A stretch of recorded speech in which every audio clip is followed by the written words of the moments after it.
Our Citizens Redistricting Commission was born from voter demand for fairness and transparency. While drawing our current maps, the commission held hundreds of public meetings, reviewed tens of thousands of comments, and drew maps that reflect people and communities, not politicians and their preferences. That's not just good governance, it's a model for the nation. Some point to Texas as a justification for this proposal, but California doesn't follow. We lead. We don't mirror dysfunction, we set the standard. Former Governor Arnold Schwarzenegger called gerrymandering the cancer of politics. He championed the commission because he believed in a system that puts voters first. That belief still matters. I urge a no vote. Thank you, Assemblymember. Assemblymember Lowenthal, you're recognized from the Majority Leader's desk. Thank you, Madam Speaker. I love you, Dad. I've been deeply torn by the national redistricting debate that has engulfed California.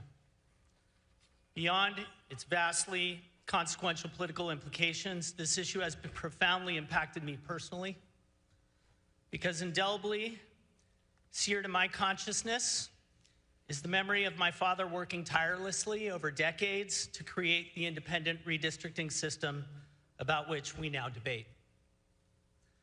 By way of background, my dad, a community psychologist, was elected to the California State Assembly in 1998. He ran for public office with the principal goals of restoring public trust in political institutions and ensuring that elected officials listen to their constituents. To effectuate those ideals, he believed that the independent redistricting system was necessary. So in 2002, on this very floor, he introduced a constitutional amendment, ACA 19, to create an independent redistricting commission. But his attempt received no support, and it died. Undeterred, he reintroduced the independent redistricting commission concept once again in the Assembly, but that effort too failed. And then in 2006, as a state senator, he reintroduced the concept as SCA 3, and for the first time ever, the concept of independent redistricting passed one of our bicameral bodies. However, as described by Common Cause, quote, somewhere in the 1-minute walk from the Senate clerk's office to the Assembly clerk's office, SCA 3 was lost for just long enough to miss key deadlines to keep the bill alive. The SCA's failure was devastating, but my dad's unwavering effort paved the way for the electorate to adopt an independent redistricting commission 2 years later. But his work did not end there. Upon going to Congress in 2012, the first piece of legislation he introduced was H.R. 2978, the Let the People Draw the Lines Act. This legislation would have required that all states establish independent redistricting commissions. Tragically, the legislation was met by political headwinds and died.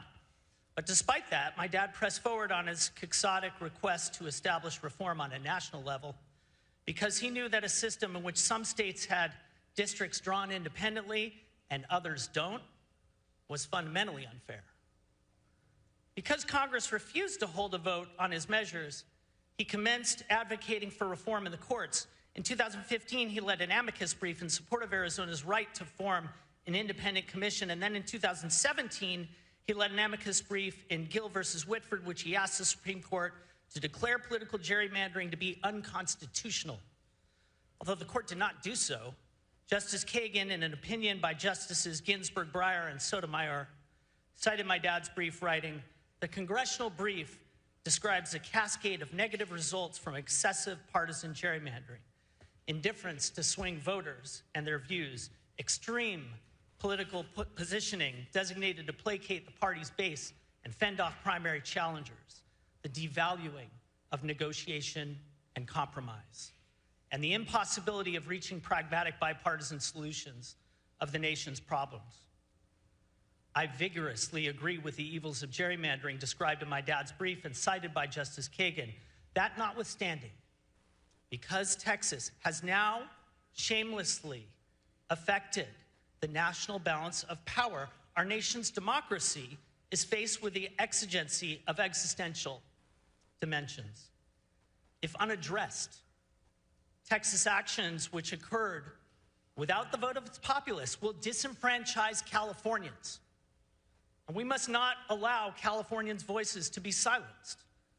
It is imperative that Californians have a voice in selecting the political party that controls Congress in 2026.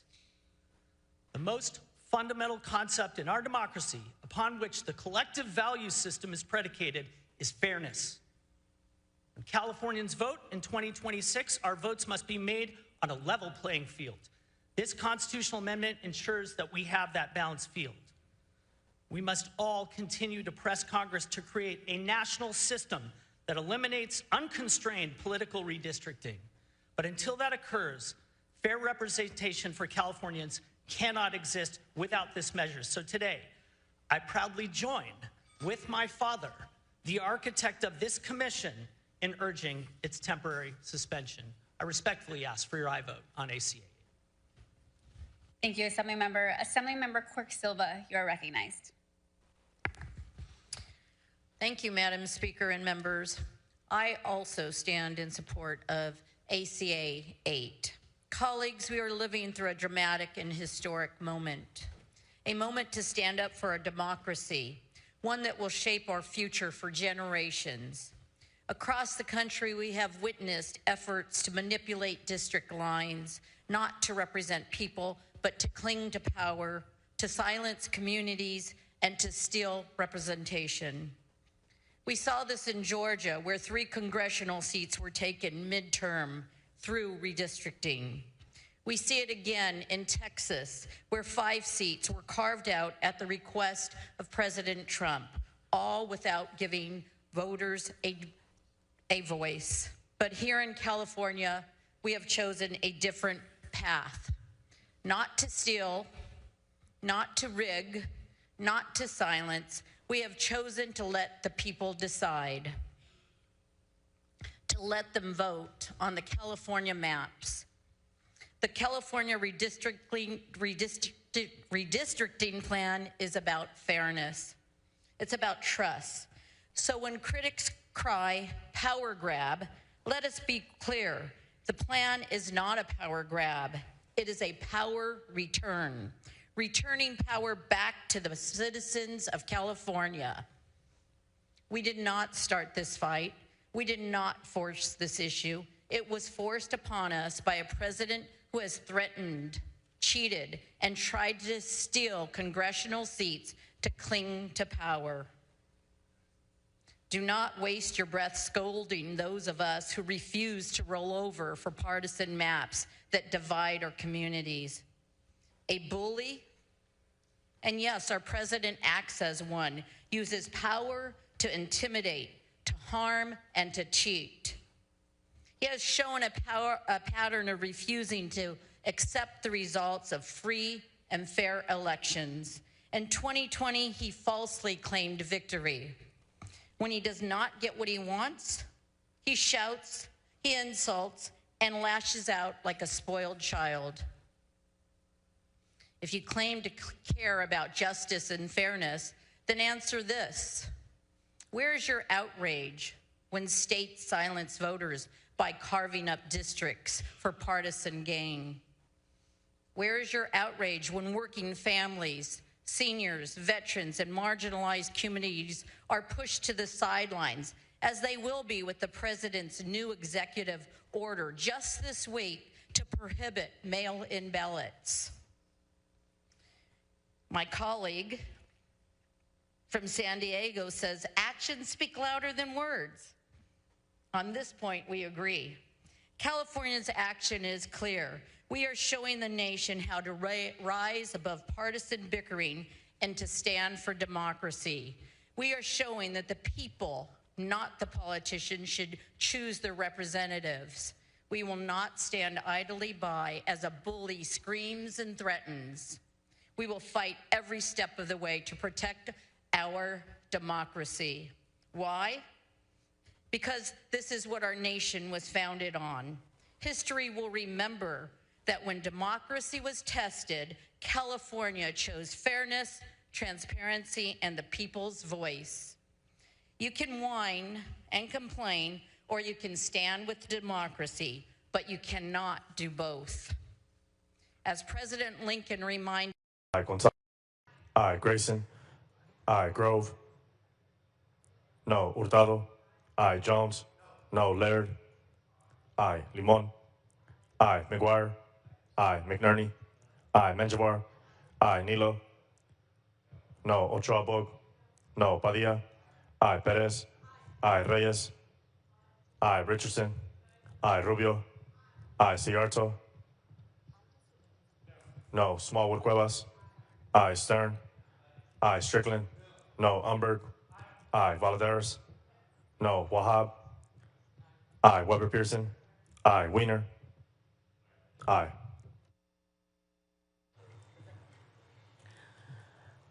Ayes 30, noes 9.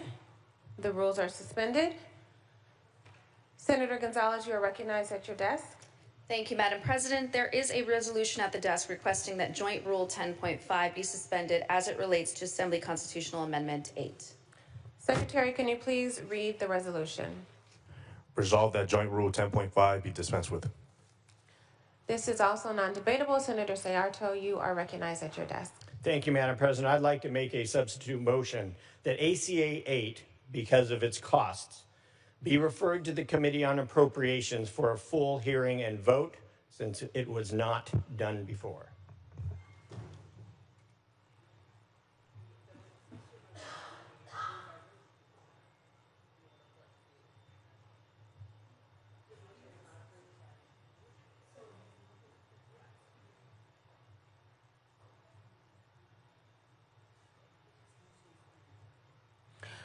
Senator, I apologize, but your motion is not in order. It does need to be approved by the Rules Committee.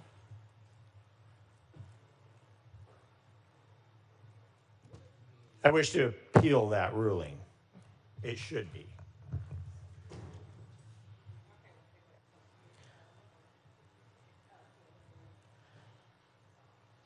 We will now vote to appeal the ruling of the chair.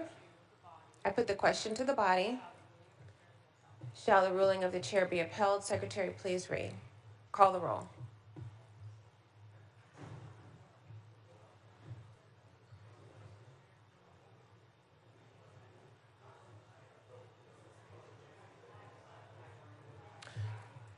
Senator Sayarto is asking for a no vote.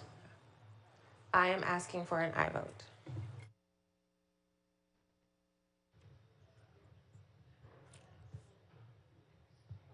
Allen. Aye. Alvarado Gil. Archuleta. Aye. Adeguin. Aye. Ashby. Aye. Becker. Aye. Blakespear. Aye. Cabaldon. Caballero. Aye. Cervantes. Aye. Choi. No. Cortese. Aye. Daly. No. Durazo. Aye. Gonzalez. Aye. Grayson. Aye. Grove. No. Hurtado. Aye. Jones. No. Laird. Aye. Limon. Aye. McGuire. Aye. McNerney. Aye. Menjivar. Aye. Nilo. No. Ochoa Bog. No. Padilla. Aye. Perez. Aye. Reyes. Aye. Richardson. Aye. Rubio. Aye. Cigarto. No. Smallwood Cuevas. Aye. Stern. Aye. Strickland. No. Umberg. Aye. Valadares. No. Wahab. Aye. Weber Pearson. Aye. Wiener. Aye. Secretary, please call the absent members. Alvarado Gil. Cabaldon. Aye. Ayes 30, noes 9. The ruling stands. We'll go back to the motion that was made by Senator Gonzalez. Secretary, please call the roll. Allen. Aye. Alvarado Gil. Archuleta. Aye. Adeguin. Aye. Ashby. Aye. Becker. Aye. Blakespear. Aye. Cabaldon. Aye. Caballero. Aye. Cervantes. Aye. Choi. No. Cortese. Aye. Daly. No. Durazo. Aye. Gonzalez. Aye. Grayson. Aye. Grove. No. Hurtado. Aye. Jones. Laird. Aye. Limon. Aye. McGuire. Aye. McNerney. Aye. Menjivar. Aye. Nilo. No. Ochoa Bog. No. Padilla. Aye. Perez. Aye. Reyes. Aye. Richardson. Aye, Rubio. Aye, Ciarto. No, Smallwood Cuevas. Aye, Stern. Aye, Strickland. No, Umberg. Aye, Valadares. No, Wahab. Aye, Weber Pearson. Aye, Wiener. Aye. Ayes. Jones, no. Ayes 30, noes 9. Joint rules are suspended. Senator Valladares, you are recognized. Thank you, Madam President. I move to remove AB 1214 from the consent file at the request of the author. The desk will note.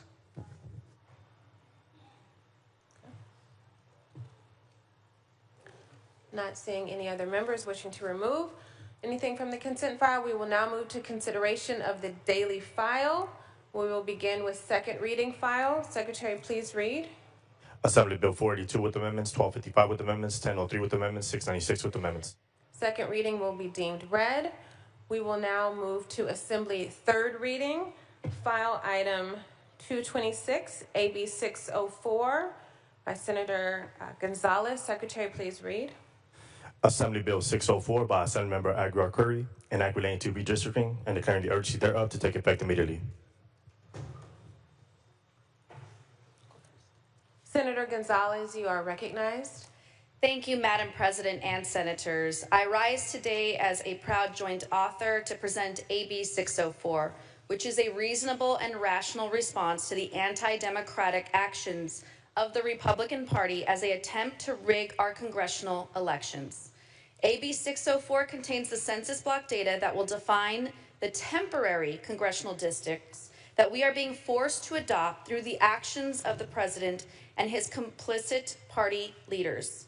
Just yesterday, the Texas House passed an aggressively partisan map giving President Trump the gerrymander he requested to produce 5 new Republican seats in the U.S. House next year.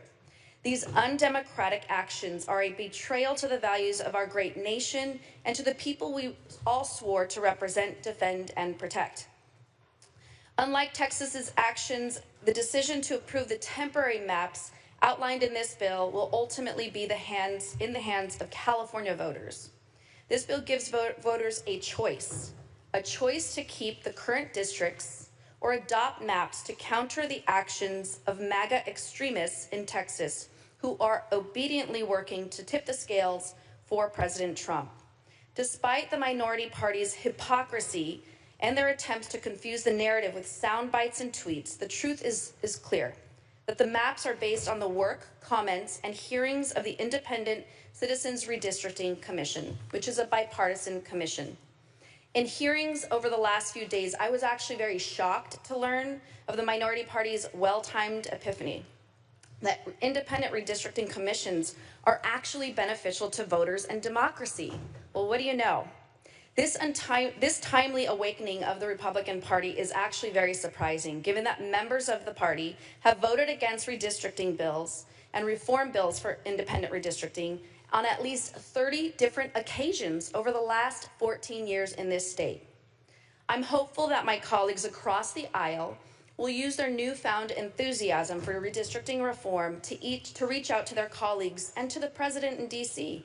If you have his number in your phone book, please call him and demand that they adopt these commissions nationwide and stop the president's illegal gerrymandering efforts so we can shelve the bill and get back to serving our constituents and the daily needs that they have.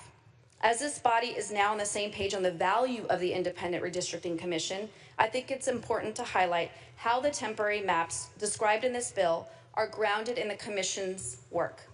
The adjustments in the maps are as follows. Again, they were supported by maps and testimony submitted by the public, commissioner testimony, and draft or completed commission maps. They also include 8 districts that will be identical to the lines drawn by the commission. And as I mentioned over and over again in committee, over 76% of Californians will actually be in their same congressional district. 58% of the maps in this bill are changed by less than 20%, and 37% are changed by less than 10%.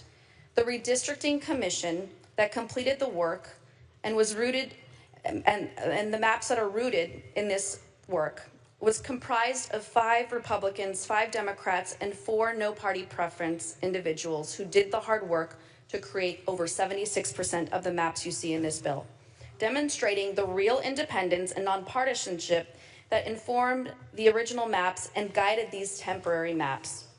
Members, the greatest consequence for us today is inaction. Today, the decks are stacked against us, so what we have to do is fight back. We know that right now, President Trump is gutting vital programs and increasing economic uncertainty and chaos to some of our most vulnerable Californians. Medicaid cut $1 trillion over the next decade, with California at risk of losing $28 billion in federal funding. That puts 3.4 million Californians at risk. 3.1 families will lose SNAP food assistance benefits, mostly children. Billions will be cut from classrooms and institutes of higher learning. UCLA is being ransomed by President Trump now for $1 billion. This is what we're talking about here. California stands to lose so much more. Over $7.8 billion in lost tax revenue due to the Trump tax tariffs. And the list goes on, and our communities absolutely deserve better. What do? Just sit back and do nothing? Or do we fight back and provide some chance for our Californians to see themselves in this democracy? And while the minority party will continue to misdirect and misinform the public today with dramatic ties and cries about transparency, process, and rushed timelines, the truth is that they hold the power to stop all of this. It's very clear. You all hold the power to stop this today. And again, actions do have consequences. And if the Republican Party truly wanted to stop these temporary maps, again, you have the power to do so.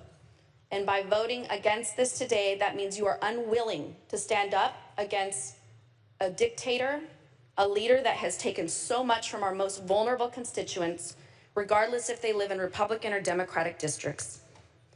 Again, I will close by sharing that AB 604 is a temporary solution that provides California voters with the final say so that we don't tip the scales and allow this unchecked power to continue.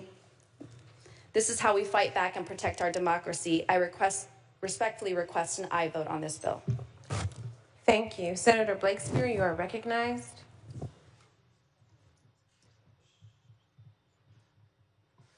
Thank you, Madam President. Members, we could debate many details here today, but here's the bottom line. Republicans are trying to cheat to win congressional midterm elections under their unpopular president, and Democrats are fighting back. This is about trying to level the national playing field so we can have something close to fair elections for Congress in 2026. Period. Full stop. Republicans are trying to corrupt democracy. Democrats are trying to honor it. Republicans can say what they want, but their party started this madness, racing to gerrymander in Texas and other Republican-controlled states to stack the deck for themselves in next year's election. Yes, it is lamentable that we are pausing California's superior process for drawing districts through a nonpartisan citizen commission that was started 17 years ago. But that was a different political time, under different political circumstances, and it was a different electorate. We're giving the voters a choice to be politically relevant. It would be naive and foolish to stick to an old model, an old set of rules, when Texas and likely other Republican states are rewriting the rules to rig the game.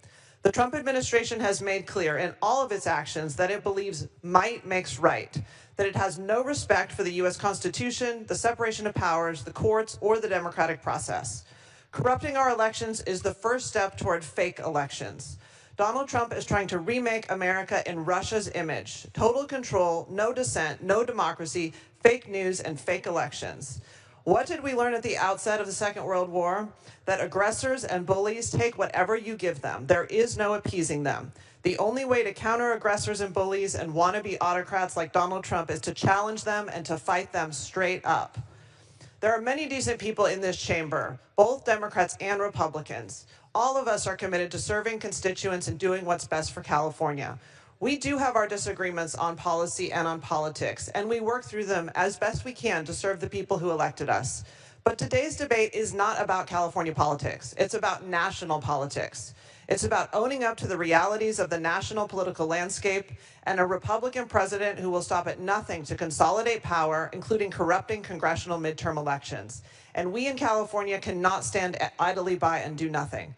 And with that, I am proud to be a strong aye for this measure. Thank you. Senator Strickland, you are recognized at your desk. Questions for the author? Will the author take a question? Absolutely. It was stated that Governor Newsom announced that this legislation and ballot measure has an explicit goal of electing more Democrats in response to Texas redistricting. Would you therefore agree with Governor Newsom that the predominant purpose, why we're here today, of this constitutional amendment is to redraw these maps to elect more members of the Democratic Party to the House of Representatives? Through the President. Thank you, Madam President. Thank you for the question. I would say again, Texas started this. It is very clear. And when our democracy is at stake, as been mentioned, when there are millions of people in California that will be kicked off of Medicaid and kicked off of SNAP benefits because of your party's control, we absolutely have to react. And that means doing this bill today, AB 604. And that means ensuring that the voters of California in November have a say. They will have a say ultimately. Okay, so it sounds like the answer is yes. Another question for the author. Just a moment. Excuse me. Will the author take another question? Yes. You may proceed. Did you use the 2020 census to draw these maps? Through the President, thank you for the question again. Over 76% of the maps that you see here today are based off of the 2020 Redistricting Commission, which is a bipartisan commission that we all like to praise, and I'm hopeful that at the end of this that we actually get your side of the aisle to support a nationwide independent redistricting commission plan. Provisions of that are included in the ACA 8, which will be taken up later today, and that is the hope, is that we can do that. But yes, absolutely, it's over 77%. There's minor tweaks to this bill, as been mentioned, or to the previous maps, has been mentioned. So it sounds like the answer is yes. They used the 2020 census because I found it interesting. I'll get to that later. Another question for the author. Will the author take the third question?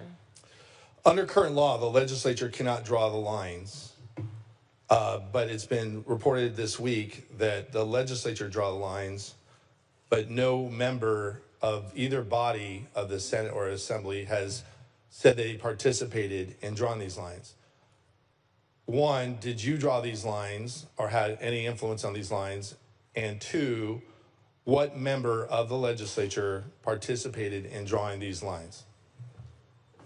You may proceed. Thank you. Again, the legislature has the constitutional right to send an amendment to the voters, which will be doing later today. And the voters will have the ultimate say. The maps have been online since Friday evening, a very public process, which in the Assembly and the Senate both had portals. Thank you to the election chairs, the good senator from Riverside, as well as the good Assembly member from the Central Coast, providing the maps online on Friday and soliciting thousands of responses, which folks can do even today. And in fact, what was stated in the committee as well is that the voters now will have over 70 days to actually, before they make a vote, hit the ballot box on November 4th, will have over 70 days to view these maps, which is incredible. It's actually many times more than the current redistricting process we have through the Independent Redistricting Commission, which only allows 14 days. So that is the current process as it stands now. Okay. Thank you for an answer, because under the current Constitution, no member is allowed to adjust these lines. So my next question for the author. Will the author take a fourth question? Who has seen these maps in the legislature before they were introduced in the legislature, and when did you see them the first time? Again, Friday they were all available publicly online. The Assembly, the Senate provided opportunity for the public to see these maps, and you have what we have now. There were slight tweaks made and amendments this past Monday, which we all debated. And now we're in the midst of continuing to view those maps and solicit input from the public. And again, ultimately, the California voters will vote on this. A follow-up question on that same. So is your testimony or your statement here today that no member of the legislature saw these maps before they were public? Again, I will reiterate that these maps were available publicly on Friday, and we had the ability, all of us, to solicit our residents and provide additional, they had the ability to provide additional input. And so that's what we're doing today.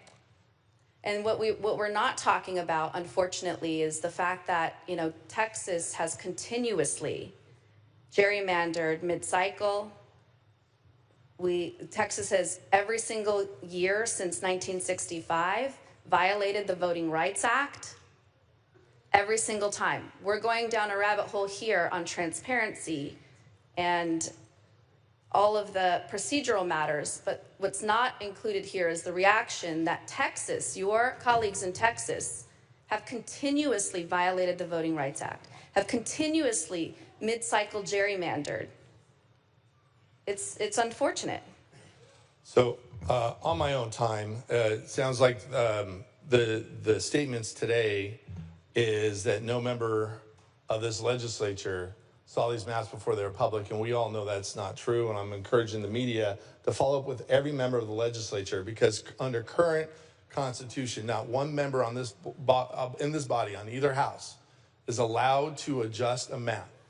And it was reported that there was different members that adjusted these maps. And if you wanted to do it correctly, you should have gone to the people of California, get the authority, and then draw the maps. So any member here, let's be crystal clear, and I'm asking the media to follow up, any member here that adjusted these maps violated the Constitution today, and is, again, evasive answers that we know that now it just shows that there's no transparency, because no one can answer one member on this floor that had participated in drawing these maps. You say it's the legislature, you're the author, but you didn't have any participation in these maps? Again, that's not transparency, and I'm urging the media to follow up with each and every one of these members as this moves forward, if you get the 2/3 vote, which I believe you will, to ask these questions. Now, if I had the power, as was stated, by the way, I don't know one member of the Texas legislature, not one. I was elected here in California, not Texas. And it was stated in the opening, you have the power to shut this down. If I had the power to stop this, I would stop it. I'm telling the media right now, if the Republicans in California had the power to stop this, we would stop this today. And they are misrepresenting what is the actual truth moving forward. Redistricting Commission, let's make it clear, the redistricting, nonpartisan redistricting commission. Senator Strickland, if you can please address the body and not the media when you're speaking. I'm looking around my other colleagues. I could look around my whole. Excuse me, Senator Strickland. I'm only allowed to look forward? Please look at me while you are making your address. Thank you. That's a new rule that I haven't heard of before. I would appreciate if you comply. I've been here over a decade. Everything is through the presiding officer. Thank you. It is through the presiding officer. Exactly. So if you can direct your comments to me, or if you have a question, you can direct it. Let's be clear. Excuse me. Okay. If you have a question, you can direct it to that member, but if you're speaking, please direct it to the presiding officer. Thank you. Thank you. Thank you. Let's be clear. It was stated in the opening that the redistricting, nonpartisan redistricting commission drew these lines and these maps. That's a false. They might have took it as a blueprint, but the nonpartisan redistricting commission did not draw these maps as was stated in the opening. Again, people are trying to be misled of what this actually is. And members, this week's actions demonstrate why we need a nonpartisan Citizens Redistricting Commission and why it was passed in the first place. For my colleagues on the other side, who I deeply respect, sometimes I believe you think the ends justify the means. Let's go through what happened this week with no transparency, no input from the community across the state to draw these maps. And these maps were drawn behind closed doors Well, the governor and what I understand, legislative leadership, no one admits that they had any participation in these maps. They just came out of thin air. But again, let's look what happened this week in terms of transparency. You violated your own rule, the 30-day rule, to push this through. No one will admit that they drew these maps. And to the media, I'm saying you need to move forward, as this moves forward, to the famous line, what did they know and when did they know it? Which lawmakers saw these maps and had influence on these maps? Who paid for these maps? And the lack of transparency keeps going on and on and on. Let's see what we have here today, currently, before you go to the voters in November. What we have here today is the gold standard for redistricting nationally. It should be the national model and not thrown out. It's something that we should brag about here in the state of California, the fact that the people pick the lines, not the politicians. We have full transparency. In fact, we have hundreds of hearings throughout the state of California, in every corner of the state of California, so citizens can participate in the drawing of these maps that keep communities together of whole cities and counties. And the lines are drawn in public, in front of everybody, in front of the world. Members, fair districts lead to fair representation.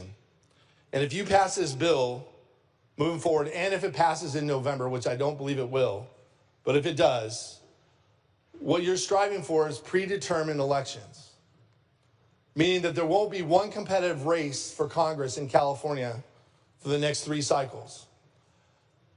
Members, that's not good for Democrats, independents, and Republicans. You're taking the voice away from Californians in terms of having fair representation and earning the trust of your voters, not having a predetermined election.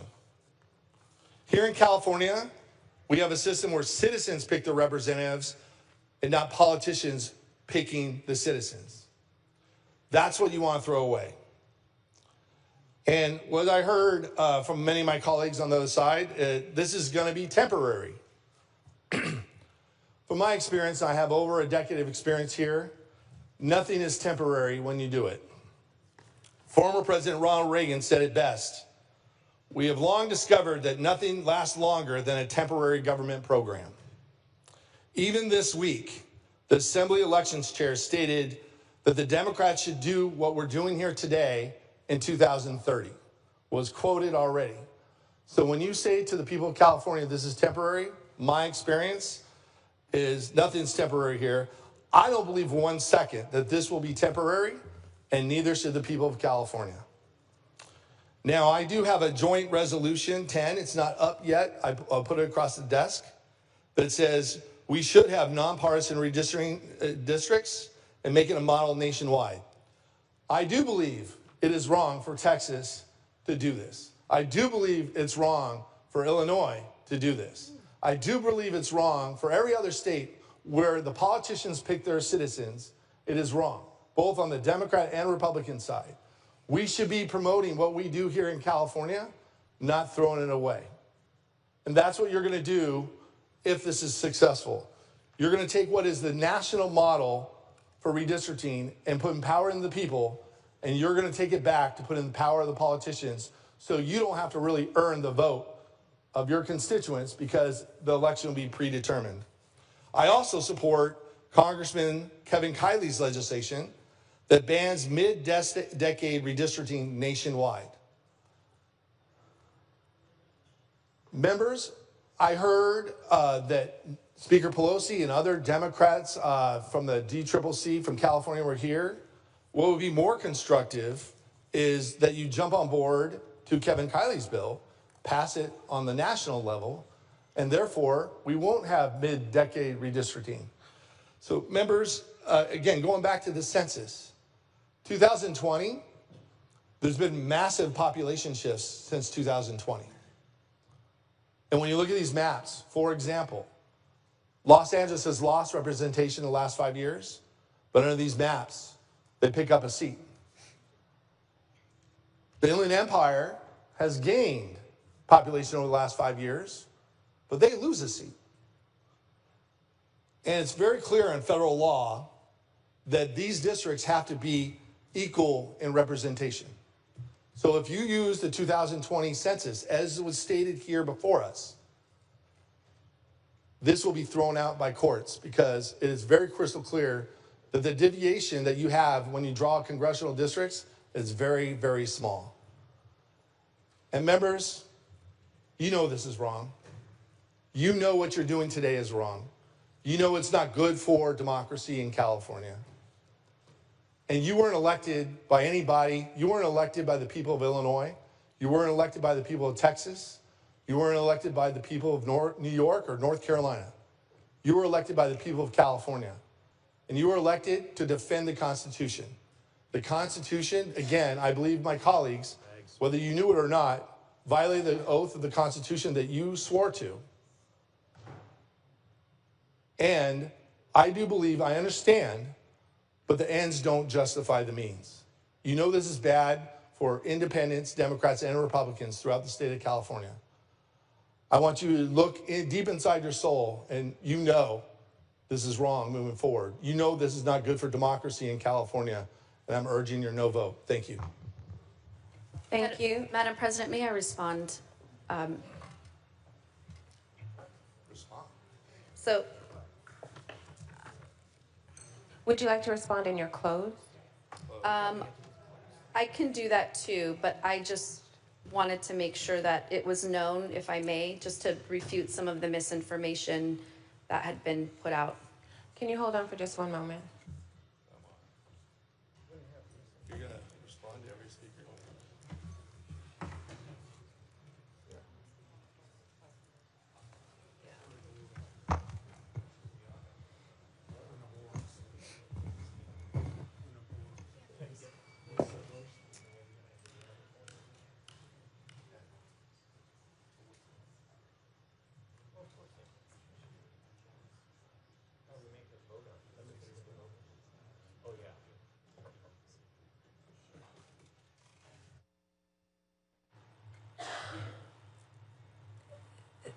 Senator Gonzalez, unless someone has asked you a specific question, which there was not a question, we're going to have you use those in your close. Okay.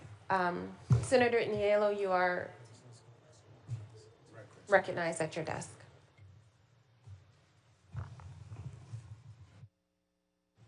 Thank you, Madam President. Members, I hope you will indulge me for a moment for a bit of digression into some political history. No misdirection, just the facts, ma'am. In 2008, Proposition 11 was put on the ballot to establish the Commission for Redistricting for state legislators, and I think also the BOE. And my friend from West Sacramento was correct in I think the Assembly Elections Committee yesterday when he said that that bill barely passed. It was definitely a squeaker, maybe less than 1% over 50%. That's correct. There is a rest of the story, though, which I'll get to in a moment. Importantly, one main opponent to that proposition was the California State Democratic Party. Well, what do you know? Now, fast forward, 2010.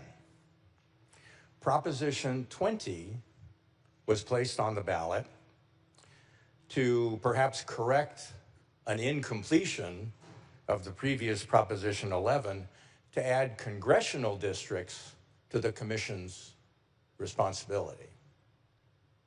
That's what we're talking about here, congressional districts, not what Proposition 11 did, only state offices, but congressional districts. Now the rest of the story. That proposition passed overwhelmingly, over 60% of the vote. Interestingly, there was very little opposition to that proposition. Now, this is important. There was a reason for that. What is the easiest way to defeat a proposition? That's where misdirection comes in. Confusion. There was also on that ballot Proposition 27, which proposed to completely abolish the Redistricting Commission. Get rid of it. Not maintain it, which we're talking about supposedly here, but get rid of it. The ostensible proponent for that in the literature was UCLA professor and former chair of the Fair Political Practices Commission, Daniel Lowenstein. But he said the real sponsors were Democratic members of Congress. Well, what do you know? The contributors to that campaign,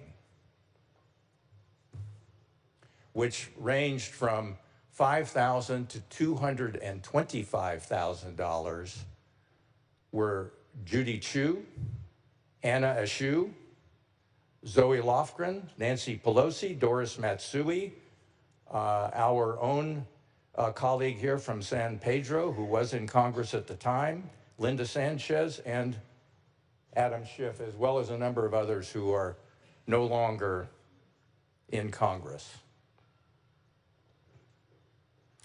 The confusion didn't work. What was the result of that competing measure?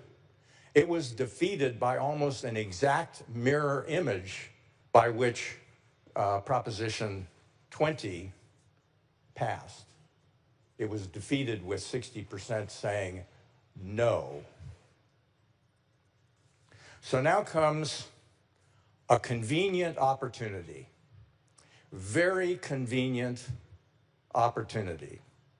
Governor Newsom wants 5 more Democratic congressional seats, and Democrats see an opportunity for California taxpayers to pay for what they could not get with Proposition 27 in 2010. It has, after all, been reported that the DCC has been involved with the current effort. $250 million,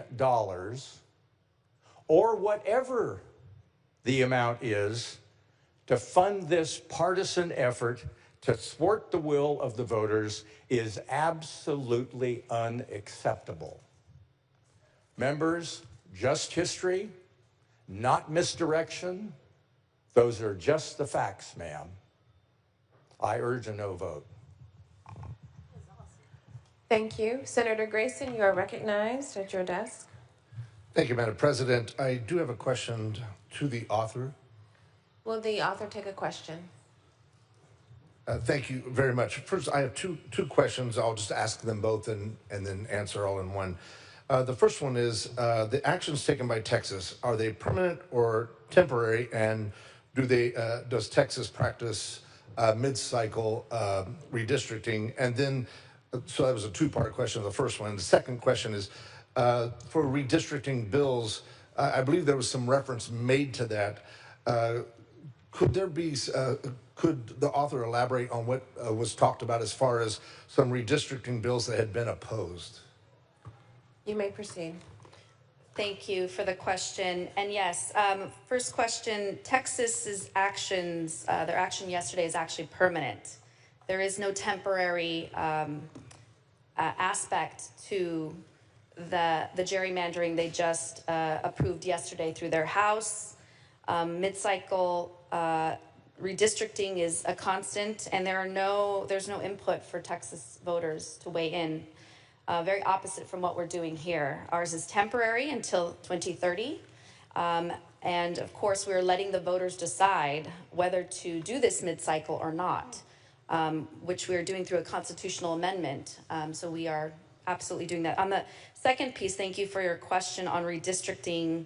Now, as mentioned, just as of last year, there have been over 30 bills last year and up until going back to about 2014, where a number of bills had been presented in this body to support an independent redistricting commission in various parts of the state of California, in places like San Luis Obispo and Sacramento and Orange County, Riverside, Fresno, Kern, and all of those bills and efforts to establish an independent citizens redistricting committee in all parts of the state of California had been voted no by my colleagues on the other side of the aisle.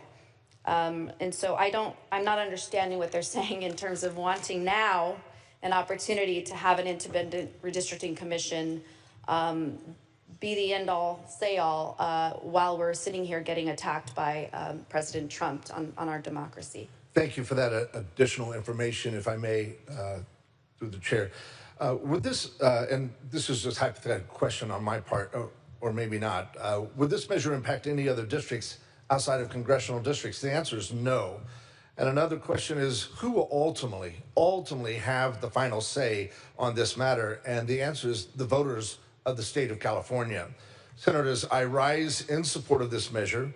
Throughout my life and throughout my career, I've been guided by some very simple and basic values. First and foremost among them, fairness and respect, with commitment to be fair and respectful of my neighbors, and also to respect the rule of law.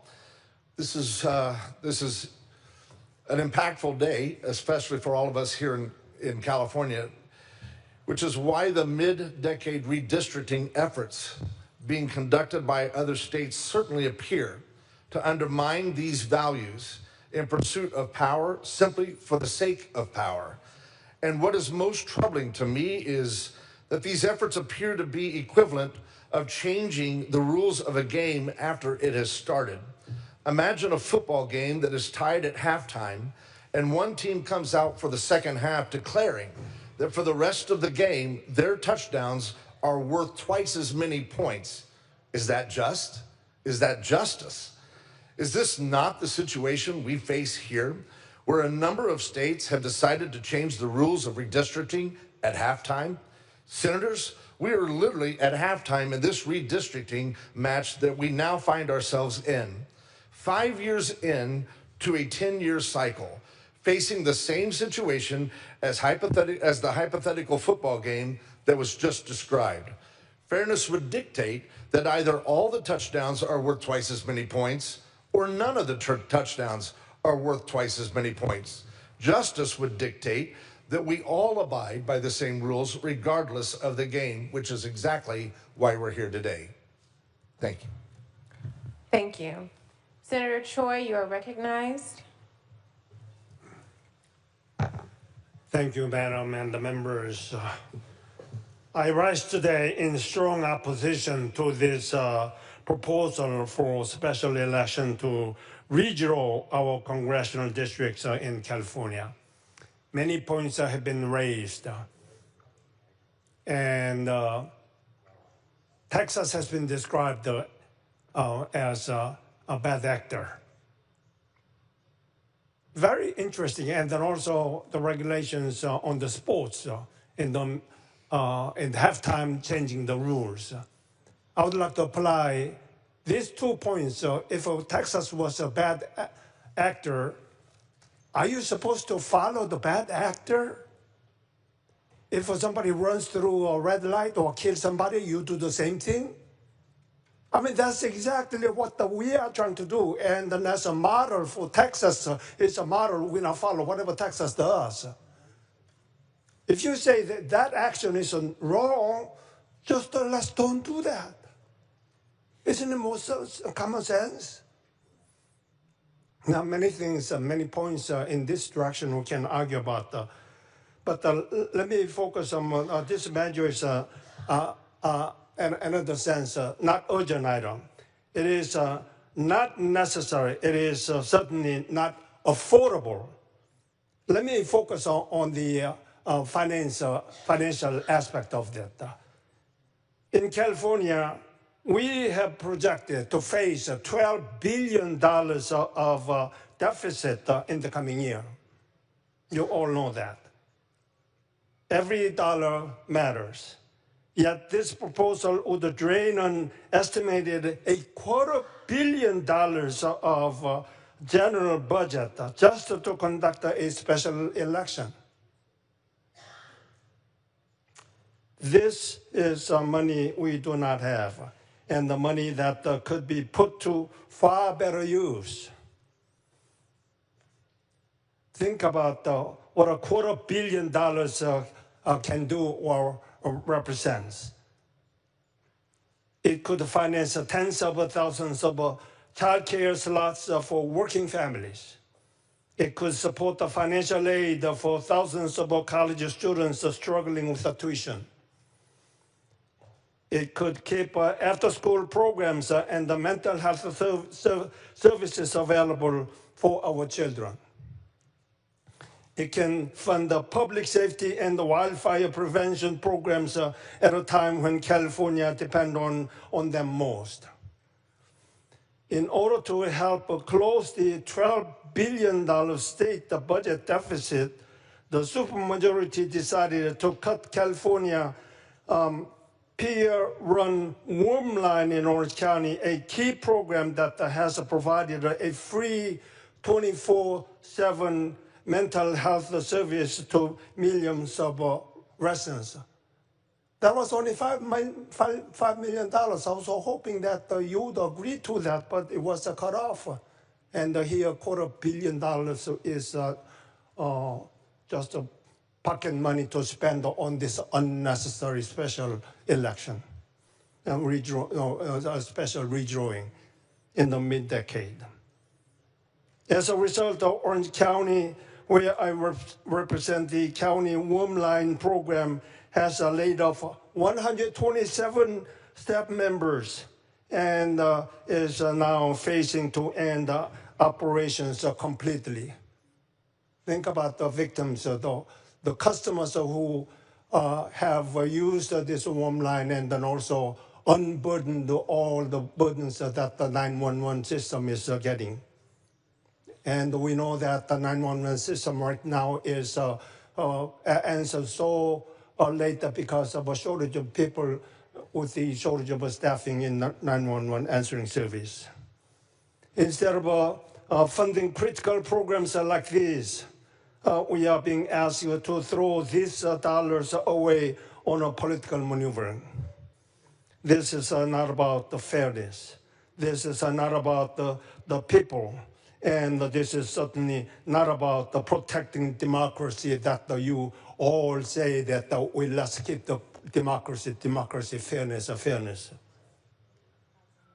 This is a partisan power grab, and it comes at the expense of Californians we are here to serve. So I ask you, my colleagues, will we tell Californians that their child care, their education, their health care, their public safety programs don't matter as much as a rushed and unnecessary special election redrawing? Or will we stand with them and say no to this reckless use of taxpayer dollars? Senators and colleagues, let us show some fiscal responsibility and common sense. Please vote for no on this wasteful proposal. Thank you. Thank you. Senator Laird, you are recognized. Thank you, Madam President. In 2021, a particularly egregious gerrymander was done in my district in San Luis Obispo County. It was for the Board of Supervisors districts, and it was proposed by one party, a party that was losing registration, was no longer the party with the greatest plurality in that county. And they passed a map suggested by one political committee to egregiously gerrymander that county. Under the census, minor tweaks to the existing districts would have been in order. Instead, it was jam the Democrats into one district, make the other 4 districts in a way that they likely could go the other way, and preserve a majority that didn't exist in the electorate at large. And it was gross. There were some people that would vote in every 2 years for 3 cycles for supervisor. There were some that were the opposite. There were thousands of people would have 2 supervisors at once. Thousands more would have no supervisor. It was a dislocation that was off the charts. And so what happened? I introduced last year Senate Bill 977 to say we would have independent redistricting for San Luis Obispo County. We would have the commission. That egregious line drawing would never happen again for that county. And then what happened in this body? In this body, 9 senators thought that was just fine, that egregious redistricting that would have been rectified by commission is what they voted against. And it was said, just the facts on one speech, and then there were all the names that were given about those facts. Well, let me say in just the facts, it was senators from Jackson, Beaver, Bakersfield, San Diego, Sacramento, Yucaipa, and Murrieta that said, we are fine with egregious gerrymandering. We do not want a commission. We do not want fairness in redistricting. Let's be clear about that. So when it was said, what is known and when did we know it? In 2024, we knew that was an egregious redistricting, and 9 senators said it was just fine with them. It was said fair districts lead to fair representation, but 9 senators said not in San Luis Obispo County. It was said that politicians should not pick their voters, but was fine for 9 senators in San Luis Obispo County. It was said that we are witnessing a partisan power grab. We witnessed one there, and it was fine for 9 senators in San Luis Obispo County. So let's just call that what it is. We have born-again commission lovers here. They had a chance to have the fair redistricting in different parts of the state, and it was rejected. And so I just think it's fair to expose that level of partisanship, because that's what's going on. And I think now we have a national crisis and we are responding, and I ask for an aye vote on AB 604. Thank you. Senator Grove, you are recognized at your desk. Thank you, Madam President. Colleagues, I rise in opposition of this redistricting package, all 3 bills that are coming before us today to redraw congressional lines. The move undermines the will of the people and the voters of this state. I don't wholeheartedly agree with the actual commission, the people that are on the board of the commission, but I don't agree that legislators should be able to draw their own lines either. And I'm a legislator, and I don't think I should be able to draw my own lines. I think the people should be able to pick the people they want to have them represented, and it should be that a standard across the United States. I listened to your comments, and I really wasn't going to speak, but I listened to all the comments, and it's all about transparency, and this has been transparent. Colleagues, this bill was put in print on Monday. We had a hearing on Tuesday. On Tuesday, when the hearing took place, both election chairs in the Assembly and the Senate could not answer one question: who drew the lines? The Assembly Elections Chair said it was a collaboration. The Assembly Elections Chair said it was leadership. Leadership, what leadership? Give us a name. The individual who was providing technical assistance in that committee would not answer any questions about who they were, who they represented, who was paying them. This is a public process, and you're asking from the dais Who do you represent? I'd rather not answer that question. Who's paying you? I'd rather not answer that question. I mean, this is a public process where we got no answers, and you're talking about transparency. They were asked who drew the lines, and in the assembly, the response was it was a group of leadership. It was the state legislature, and the response was we're in the state legislature, and we didn't participate in that process. And they said, well, you're not in leadership. So then it fell on leadership. I watched the interview on our own elections chair here in the Senate. Who drew the lines? Well, the Rules Committee. I'm the vice chair of Rules. We did not participate that I know of drawing any lines. My colleague from Santa Cruz sits on Rules.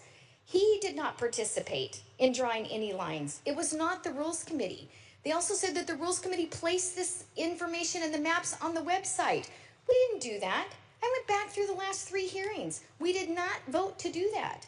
No one is being truthful and transparent when we're just trying to ask questions.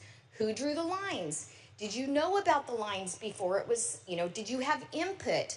And I know that's just a simple thing and it's just one thing that needs to be brought up.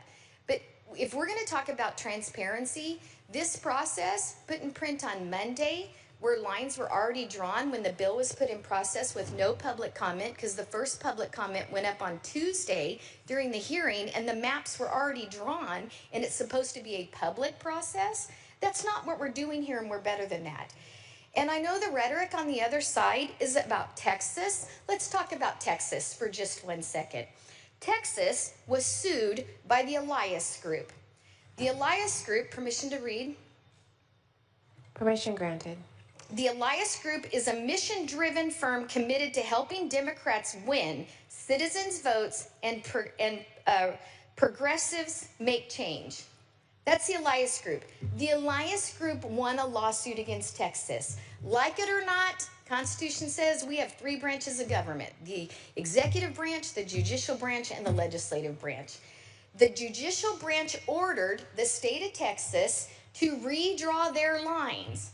The state of Texas complied with the judicial order, the judge's order. That's it. Now, because of the way the lawsuit was structured, Texas did take it in a way that, nobody really expected it to happen, but they did. The bottom line is that the response that California is having because of a lawsuit from a Democrat activist lawyer group in D.C., and then California jumps on this bandwagon. We're not involved in that lawsuit. We are not involved in Texas legislation, contrary to my colleague's statement. He knows no Texas legislators. I know several. They're under a judicial order to redraw the lines. For us to engage in that process, I think sends a bad message across the nation, because that old adage, so goes California, so goes the nation. There is no doubt in my mind that other states will look at what we are doing to offset Texas, which is a judicial directive, a judgment against Texas to redraw those lines, and looking at what we're doing. And again, their policy is different. Legislators can redraw those lines. Our policy is separate. It's a constitutional amendment where we have a citizens redistricting committee, and we as legislators can't draw the lines, and no one in this body will answer the question, including the author that's presenting, or the presenter this morning, the majority floor leader. It was asked by my colleague 3 different ways. Who drew the lines? And there's still no response. Why is that such a hard question? If you look at what's happening, so goes California, so goes the nation. And I'm telling you, you guys have not thought this all the way through, because you don't have the votes. You just don't have the leeway that we do on our side of the aisle from a national experience. Pittsburgh can't help you. He's got 3 Republicans out of 17. Massachusetts has 0. New York, very few. This is not going to go well for your side of the aisle coming the midterm elections, and I just don't think that you've thought that through. I can tell you that, if people did participate on the lines, and you can make an assumption that you have forever congressional seats here in the state of California, and you're making those decisions because of the congressional lines that are going to benefit you for the rest of your life, it still doesn't help the voters in California, or all of the people that we represent. We have serious problems to solve in this state. We have a potential of refineries closing. We've got a potential of cement businesses going out of business. We've got LA wildfires where only 4 permits have been issued. We don't need to get involved in this nonsense. The people of the state of California voted in a citizens redistricting commission. I didn't like that idea either. I did vote against it, but that's what we have. And unless that is changed in a process that is not like this, if you want to work on this next year, and I realize that you probably run out of time for the elections, but the bottom line is that this bill was put in print on Monday. The people of the state of California had Tuesday and 1 committee hearing to comment on it. That's not transparency. And in that committee hearing, no one would answer those questions. That's not transparency, and that's not the way this body should operate. I've been here since 2010. I came in the Tea Party district, and I was that rant and raving individual on the assembly floor that got my mic shut off several times. I get it. But there is a collegiality, whether you agree with policy or not, that you have on this floor, and that we have to be one of 40, right? 40 representatives of the state of California. And I'm just telling you that the way this is put together is not right for the voters. It's not right for California. And this thing is going to backfire on you. So next year, when all this goes down, I want you guys to say, just like you're saying right now, gosh, Groves has been screaming from the rooftops for 10 years regarding our oil and gas prices going up and the avenues that we're taking. And next year, you're going to go, wow, Grove was saying this is going to backfire us. Mark my words, they will pick up almost 25 mid-state congressional seats. The way this process is working is not good for us, our party, your party, or the people of this nation and this state. I support Kevin Kiley's bill that says no midterm redistricting, and that we should abide on the census every 10 years, just like it's set in place. Respectfully ask for a no vote based on the voters in this state and across our nation for this redistricting passage that has zero transparency, and even if you did have a hearing, you won't answer anybody's questions. Thank you. Senator Valladares, you are recognized. Thank you, Madam President. And I, too, want to raise my mic in opposition. So I want to raise an issue that I think has been overlooked in this process, and that is communities of interest. Our Constitution is really clear. When we draw districts, we're supposed to keep communities together. Cities, neighborhoods, agricultural regions, aerospace hubs, working class communities, watersheds, school districts. These are groups of people with shared and social interest who deserve to have fair and effective representation.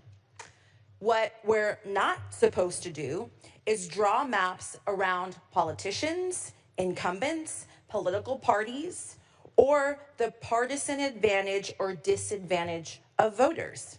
Yet, that is exactly what these maps do. To echo a lot of the sentiments from my colleagues on my side of the aisle, this process has been secretive from the very beginning. We don't know who drew these lines, or rather it's difficult for those who were involved to name names, really at this point. But we all know it was politicians, it was consultants and DC insiders that are going to all benefit from these maps. And the result is truly unmistakable. Communities of interest were ignored, they were divided, and they were sacrificed for political gain. Take Modoc County. Farmers and ranchers, people who feed the world. They're now lumped in with wealthy Bay Area neighborhoods whose daily realities couldn't be further apart. Look at Lodi, an agriculture community split 3 ways. Some bundled into Sacramento suburbs, others into Bay Area commuter towns. Instead of one strong voice in Congress, their representation is now diluted and divided. In my own district, the Antelope Valley, an isolated region with shared concerns of aerospace and defense, it's the nation's backbone for defense, for innovation. It's where America's most advanced aircraft and space technologies are designed, built, and tested. It's carved into 5 different congressional districts. This means no single representative is fully gonna be accountable to the needs of my community in the Antelope Valley. And let's talk about Sonoma County, chopped into 3 districts, silencing the ability of that community to speak with one voice. This isn't just bad mapping. This scheme is bad governance. The voters of California created an independent redistricting commission precisely to prevent this kind of power grab. They voted for fairness, transparency, and independence. The Constitution says maps are not to be drawn for politicians, for incumbents, or for parties. But here we are, with maps engineered in secret, rushed forward, and designed to benefit a few, select few. This is in clear conflict of interest, and it undermines public trust in our elections. It tells voters that their voices matter less than political insiders, and it confirms every fear they already have about Sacramento. Colleagues, this isn't about Democrats or Republicans. In my district, I represent more Democrats than I do Republicans. I want every single voter to be represented fairly. This is about the Constitution. This is about transparency. It's about whether the people of California get what they voted for, a fair and open process, not maps drawn in back rooms for political convenience. The people of California deserve better. They deserve fair maps. They deserve good government. And they deserve leaders who will honor California's Constitution, not undermine it. I cannot support this plan. And I think it's ironic to hear, in response to my colleague from Santa Cruz, how history is repeating itself. How right now we're seeing that across the nation and even in California, that Democrats have lost 2.1 million voters and Republicans have picked up 2.4 million. And further makes me question this power grab. Is history repeating itself? I urge you to vote to uphold the Constitution of California today. I urge you to be the voice that your constituents elected you to be, to uphold their rights, their voices. Respectfully ask for a no vote. Thank you. Senator Umberg, you are recognized. Well, thank you, Madam President. Let me speak to some self-evident, irrefutable truths. Truth number 1 is that all 39 members of the California State Senate sitting here today are here because they want to improve the lives of Californians. Irrespective of whether they have a D or an R behind their name, they're here to improve the lives of Californians. Truth number 2, we would not be here but for the President of the United States ordering Texas to create 5 new seats. And why? Why? Because he's concerned about the Congress potentially being a check on his power. Truth number 3. Truth number 3 is that the $811 million that the president has asked that be taken from California K through 12 education to include after-school programs that were referenced by my colleague from Irvine, that diminishes the quality of life of Californians. Next truth, the $1 billion right now that is attempted to be extorted from UCLA diminishes the quality of life of Californians. Next truth, the 57,861 individuals detained by masked agents, many unknown, that diminishes the quality of life in California. And in particular, the 47,000 plus who have not had a conviction for anything other than being of a certain race and having a certain occupation. That is the only criteria that was used to detain those 47,000 individuals. That diminishes the quality of life in California. The $164 billion taken over the next 10 years in terms of health care, that diminishes the quality of life here in California.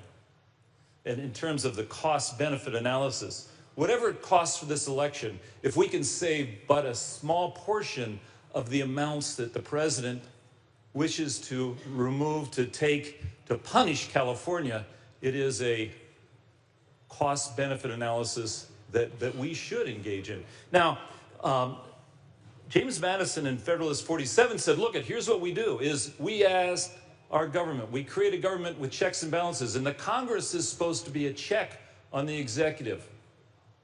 But this Congress has been absolutely supine in terms of being a check, including the 9 members of the Republican delegation from California have basically decided to disarm.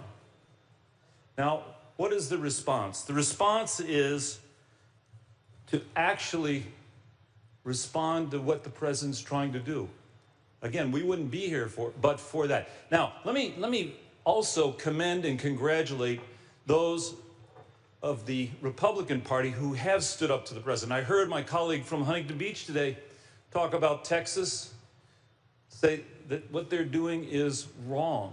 That's hard, and much harder for Republicans to say that than Democrats. Same thing with my colleague from Irvine who condemned what the president's doing in Texas. The same thing with Kevin Kiley, who's saying, look, we should not be doing midterm, mid-decade reapportionment.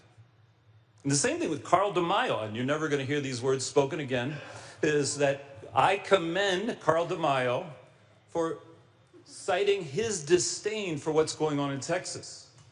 But that is not sufficient. And by the way, I appreciate the humility of my colleagues here too. That's not a trait that's common to most of us who are elected, but their humility in saying that they have no influence. They have no influence on the president. They have no influence on Texas. Well, I invite them to join with me in the letter that I circulated asking the governor of Texas, cease and desist, to stand down. If he stands down, we will stand down. The 9 members of the Republican delegation in the Congress are larger than 23 states in this union. Those 9 members, plus our colleagues here in the California legislature, they have a very strong voice, and I urge them to use that voice. I'll go to Austin with them. I urge them to basically make sure that this crisis is averted. If this crisis is not averted, then we in California must stand up. We in California must stand up for the quality of life of Californians as we see it being assaulted. We must stand up and vote aye on AB 604. Thank you. Thank you. Senator Durazo, you are recognized. Thank you, Madam President. Good morning, colleagues. Today's vote is not about us. Today's vote is not about politicians. Today's vote is about people, working people living ordinary lives. Today's vote is about whether Texas and Trump have the right to water down what is right for the people who elect us. California's average hourly wage is $7 an hour more than Texans make.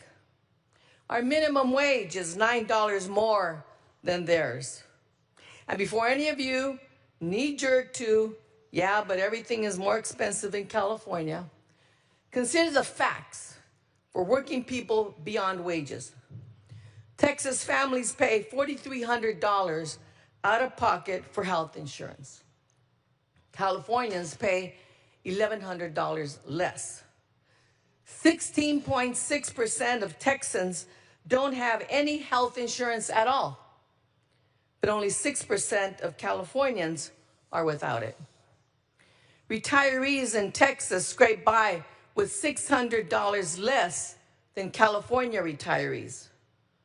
Texas utility bills are about the same as Californians.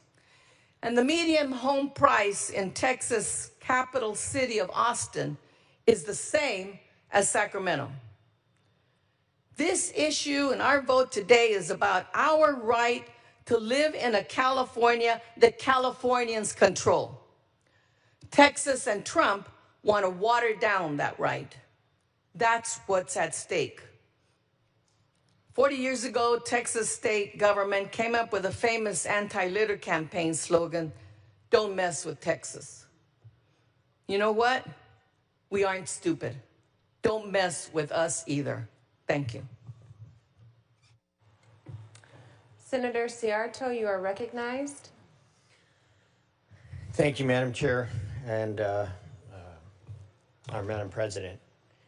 So today, members, I stand before you, and this is going to be no surprise. I do not support what we are doing. There's a lot of reasons not to support this. And I'm going to list a couple of them, but I'm going to talk in chief about one thing in particular. For one thing, I know we've been belittled for trying to bring it up or pretending that it's something that's not. But this does lack transparency. This effort is a week old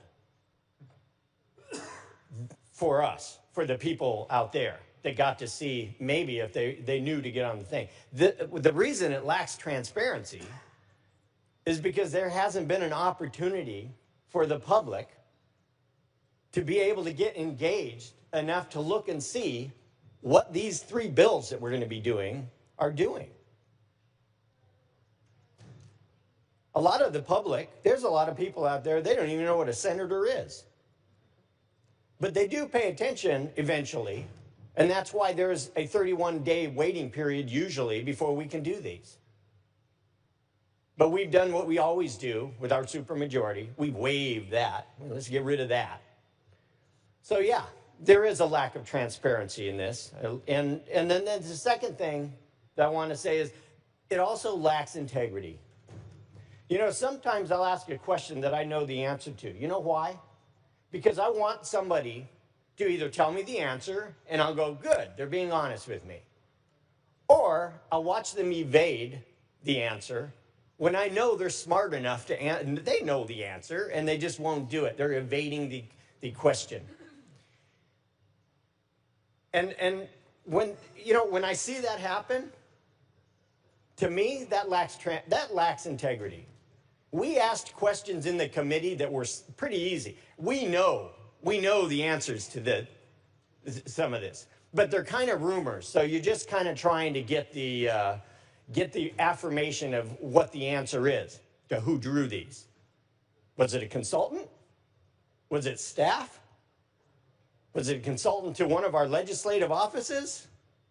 Because none of those are eligible under our Constitution in California to be drawing maps. And yet somehow this map dropped out of the sky, because I can tell you, when we're told the legislature drew the map, that was one of the answers, the legislature. The legislature is not a human being. That's like saying the car drew the map. The car decided where to go. It did not. It's not a thing. I mean, it is a thing, but it's not a living thing. It can't think on its own. So we didn't get the answers that we wanted in our committee. And I was told, you already got the answer. No, I've asked the question, I just never got the answer. But I knew the answer, and I didn't get the answer, which means people are being evasive, which in this body, and what we do up here, that lacks integrity. It also flies in the face of the wishes of voters to make drawing of districts the sole responsibility of the Citizens Redistricting Commission. And the last thing I'll mention on this particular reasons why we shouldn't even be doing this is, and I'm glad people brought this up. During the past few sessions, numerous bills have been introduced and passed by the legislature demanding that the citizen redistricting commissions be formed in counties that do not have them. And the reason given by my colleague in Riverside, I remember her speech. The reason given was to preserve democracy. And yet, today we're told, hey, you know what? 30 of you voted against those redistricting. You know why? You know why I voted against those redistricting efforts? Number one, I'm kind of a local control guy. I think counties, cities, they need to weigh in on how they operate. But more than that, it's because all of those reflected what a supermajority will do when they're passing a bill. They set it up for their party to be successful in this in their redistricting effort. So what they did was they created a partisan makeup ahead of time. They created partisan results from a partisan commission. So heck yeah, I am voting no on that. You want an independent? Don't tell us what the makeup is of it, other than we have to find independent people to be able to be on a commission like that. If you're going to tell me it has to be this many Democrats and then 2 Republicans and the Republican votes don't count, we're not going to vote for that. That's why. That's why we voted against that. It's not because we are against the concept of an independent redistricting commission. It is because we are against the ability of a supermajority to put things in, poison pills in there, to make it not so independent. So please, enough with that. But those are just a few reasons we have to scrap this plan and move on to dealing with the real problems in California, because guess what? And you guys should be really proud of this. We have a lot of real problems in California, and they are not getting solved. We have water problems, energy problems. We have affordability problems. We have housing problems. None of those are being solved while we sit here trying to debate about what Texas did. And I want to mention this. I do know a Texas legislator. Congressman Carter, really nice dude. He really is. But you know what? I'm not going to call him and tell him, Congressman Carter, this is Senator Ciard, I need you to stand down. You know why? Because they have different rules than we have. That's their process. They don't have a constitution that says this is the process. Their process is, hey, if they're going to do it that way, they're going to do it that way. It's not for us to call them and tell them, no, you have to do this because otherwise California. I think my colleague from Bakersfield laid it out really well, what's going to happen. You want to bite your nose to spite your face? Hey, whatever. But here, you know, earlier we had some percentages.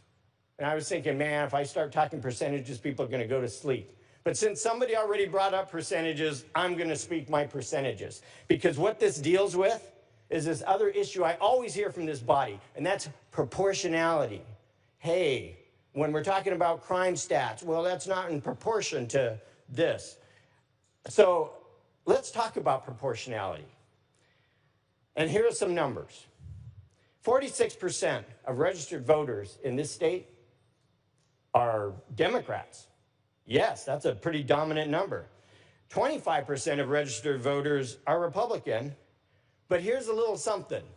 29% are declined to states, no party preference, or other, which means they're registered as another party. But you know what? The representation in the legislature for the Republicans, yes, it's very proportional. We're 25% registered, and we got 25% membership. You know who isn't? Is the decline to states and the no party preference. And one of the reasons that that's important to remember as we go forward and talk about the congressional seats is because those folks don't like the Democrats, the Democratic platform, and they don't like the Republican platform. They are in the middle. But you know what? They can't win a seat. They can't go out there and win an election. So it's up to us to try to make sure that we're representing them. And the only way to do that is to understand that half of them usually break to the right and half of them break to the left. which would mean 6 more seats for the Dems and 6 more seats for the Republicans.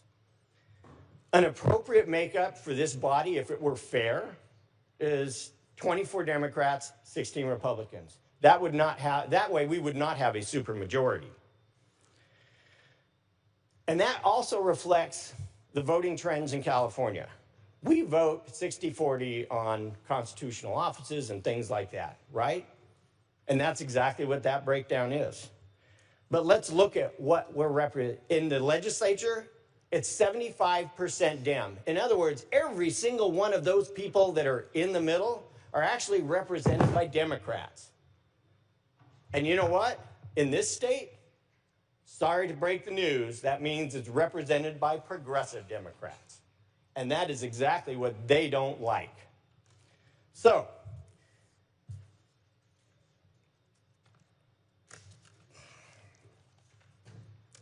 let's move on to the Congress, congressional seats.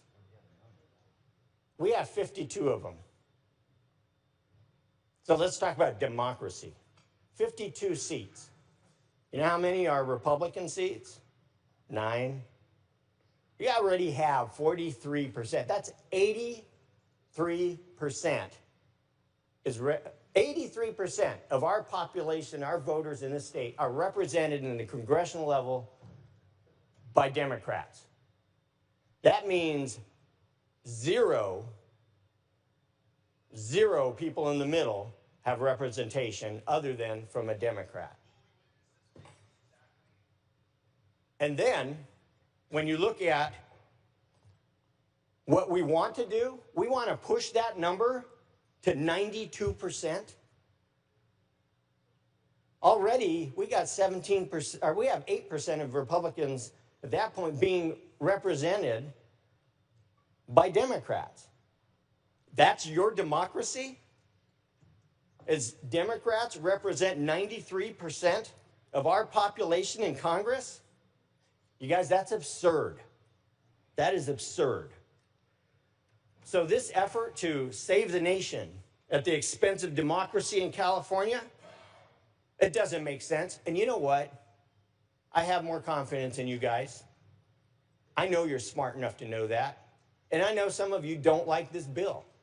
And I know some of you would really like not to have to vote for it. But that's how it works in California. We got a supermajority. With the supermajority comes a lot of power. And with that power comes no power for the other side. So this notion that somehow the 10 Republicans are going to spring to this position of influence and power over all of the other states is absurd. We can't get anything done here. And you know it. So this effort is reckless. This effort is ridiculous. And it needs to be abandoned so we can start working on the real problems that California has. And maybe, just maybe, we can start working together to make some real bipartisan solutions, not just one Republican vote on one of the bills. That's not bipartisan. So I urge a no vote on this. I urge us to move on.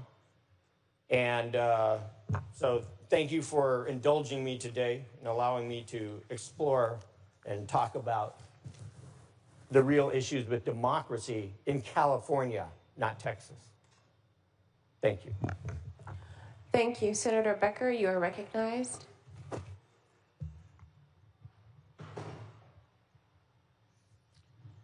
Thank you for allowing me to speak on this important topic.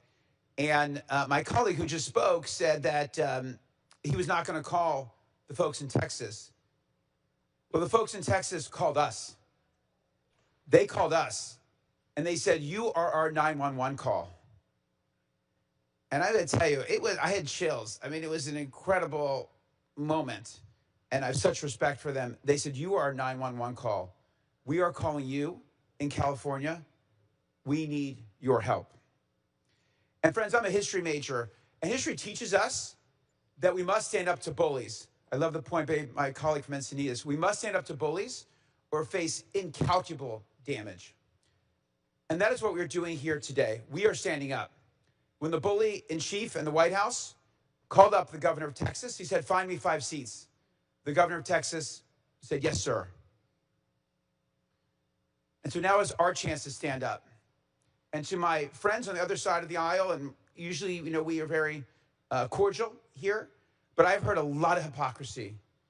If you want to fight for independent redistricting, then fight for independent redistricting. I know many of you have been to the White House.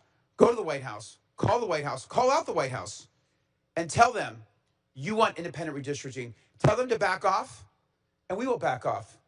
But we will not unilaterally disarm. So I stand here today as a father, deeply concerned about the future of our country.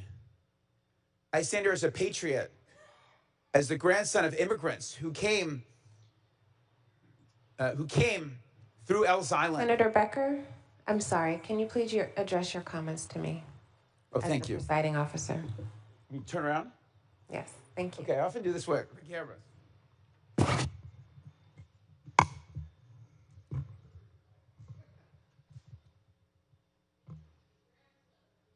Thank you.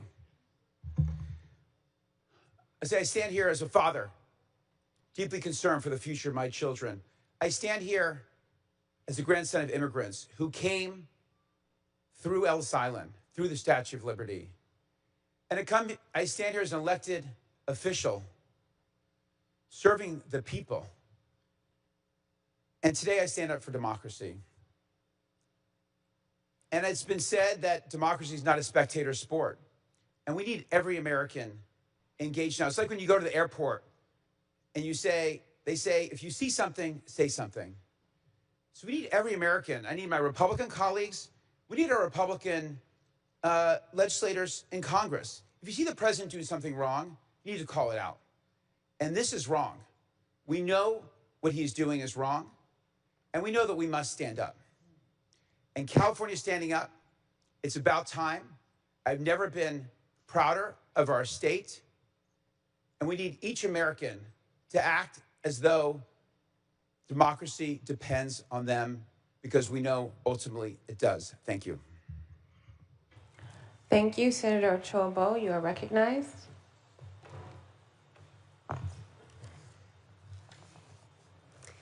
Thank you, Madam President. California deserves a redistricting process that is fair, transparent, and free from political gamemanship. It was mentioned the fact that as Republicans, we haven't supported such measures in the past.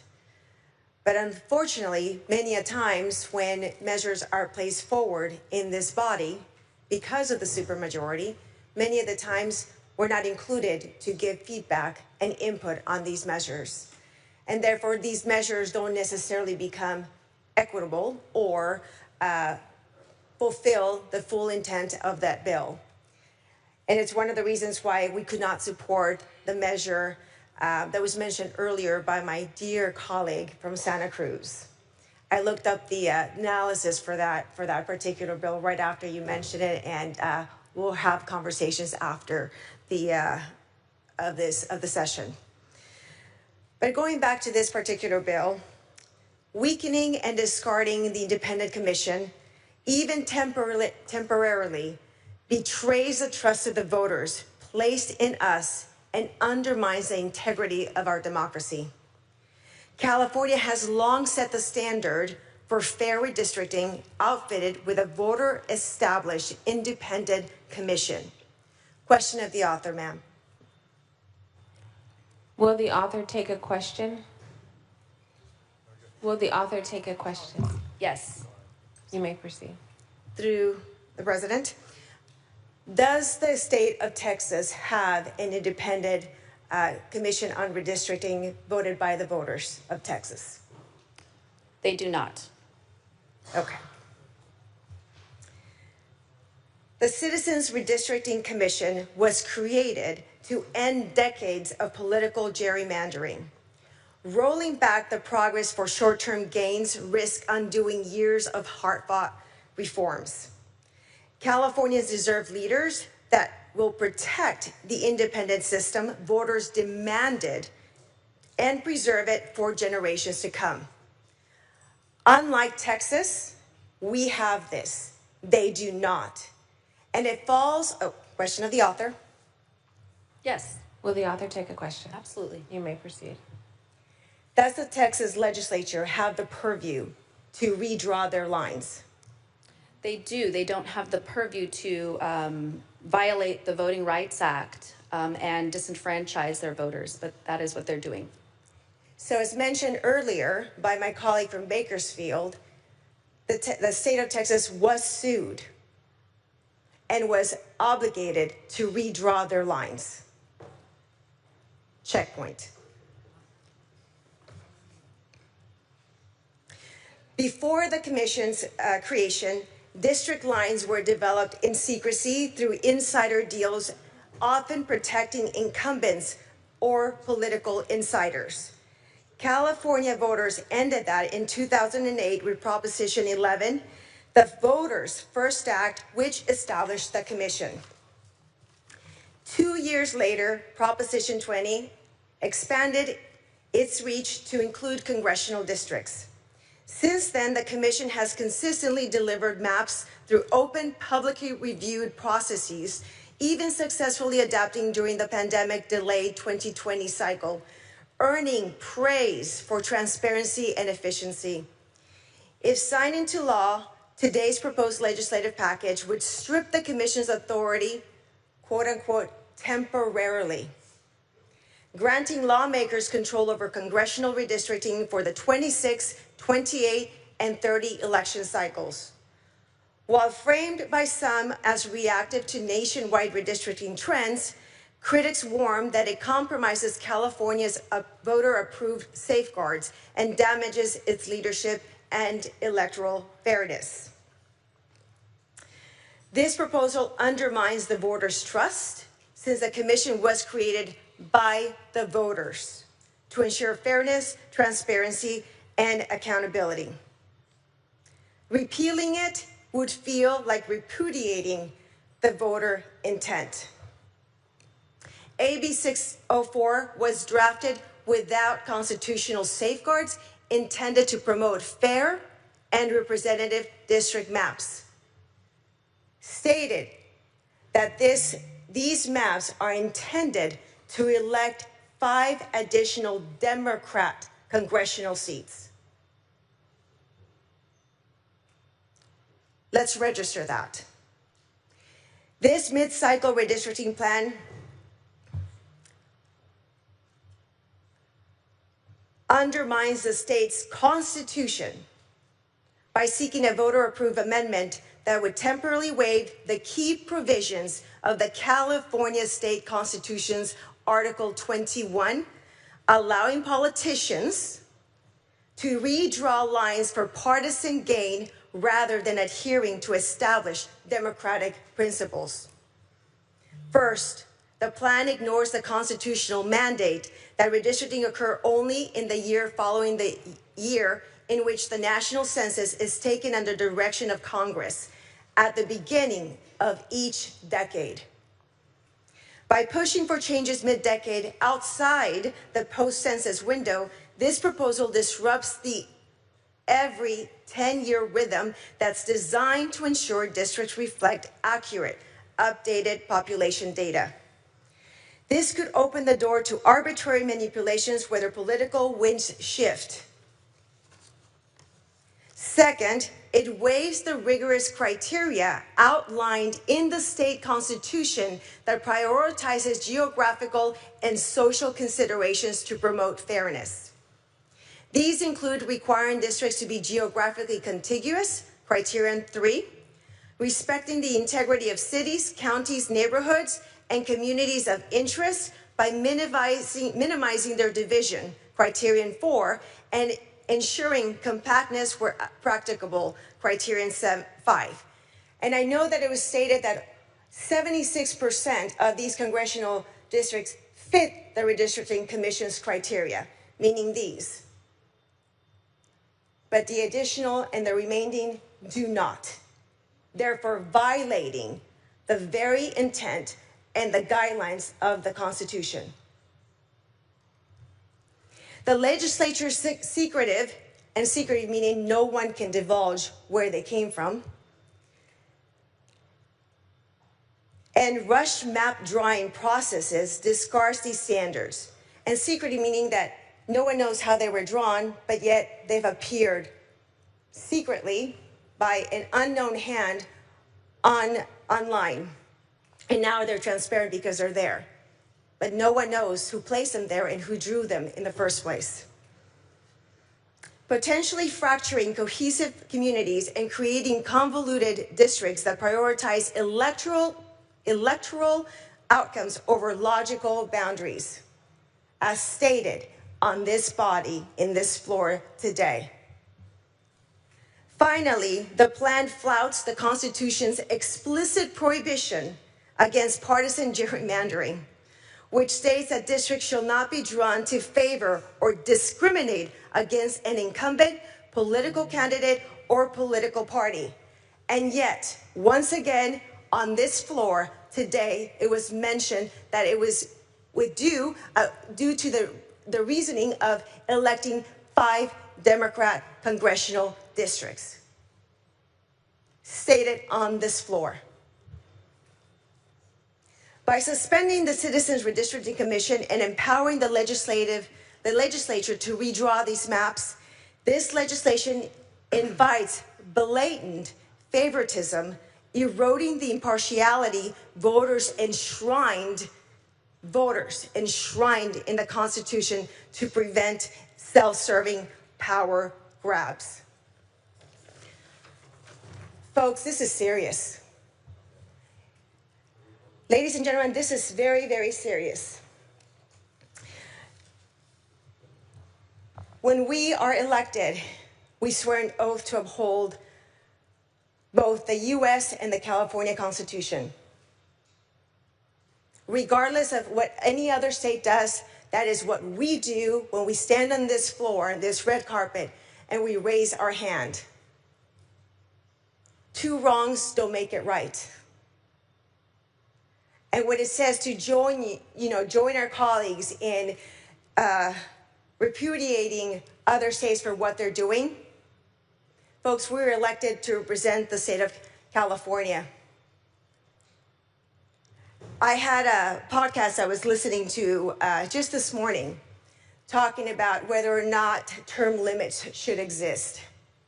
And one of the arguments that were stated in this podcast was whether or not we should have term limits. And the gentleman speaking said, well, people get what they elect. And if we have an electorate that is uneducated and they can continue to pick someone to be elected, then that's what they get.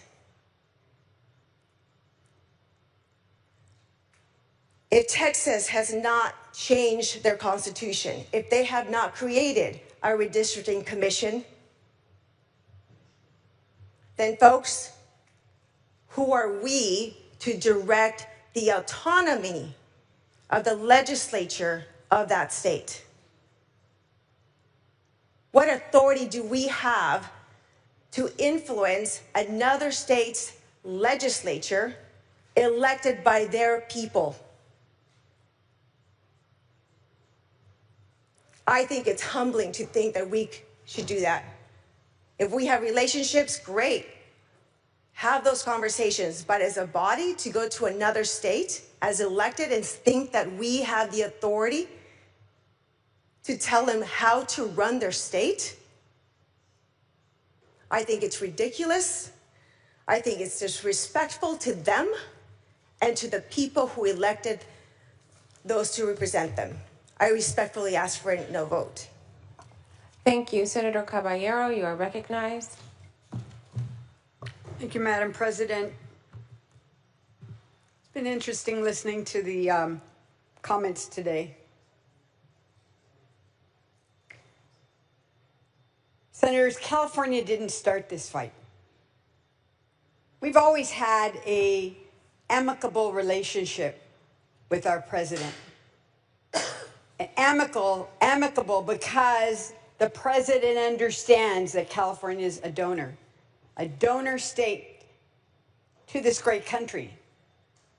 And we've lived with it for years. We pay more in taxes than we get back. We all know that. So why come after California? Why make us an example to the rest of the country by attacking our immigrants, by putting tariffs that have hurt our farmers and that now is going to start to hurt our residents, by taking away benefits that are really important in our state as we've tried to meet the needs of our country. So California didn't start this fight. And my party didn't start this fight either. Let me be clear. I don't shy away from a good competition. I love sports. Soccer, football, baseball. I love it all. In my family, we have our favorite teams that we watch and we follow and that we support. And I can tell you they are raucous games when we have people on different sides supporting different teams. So I don't have a problem with opposition or with conflict.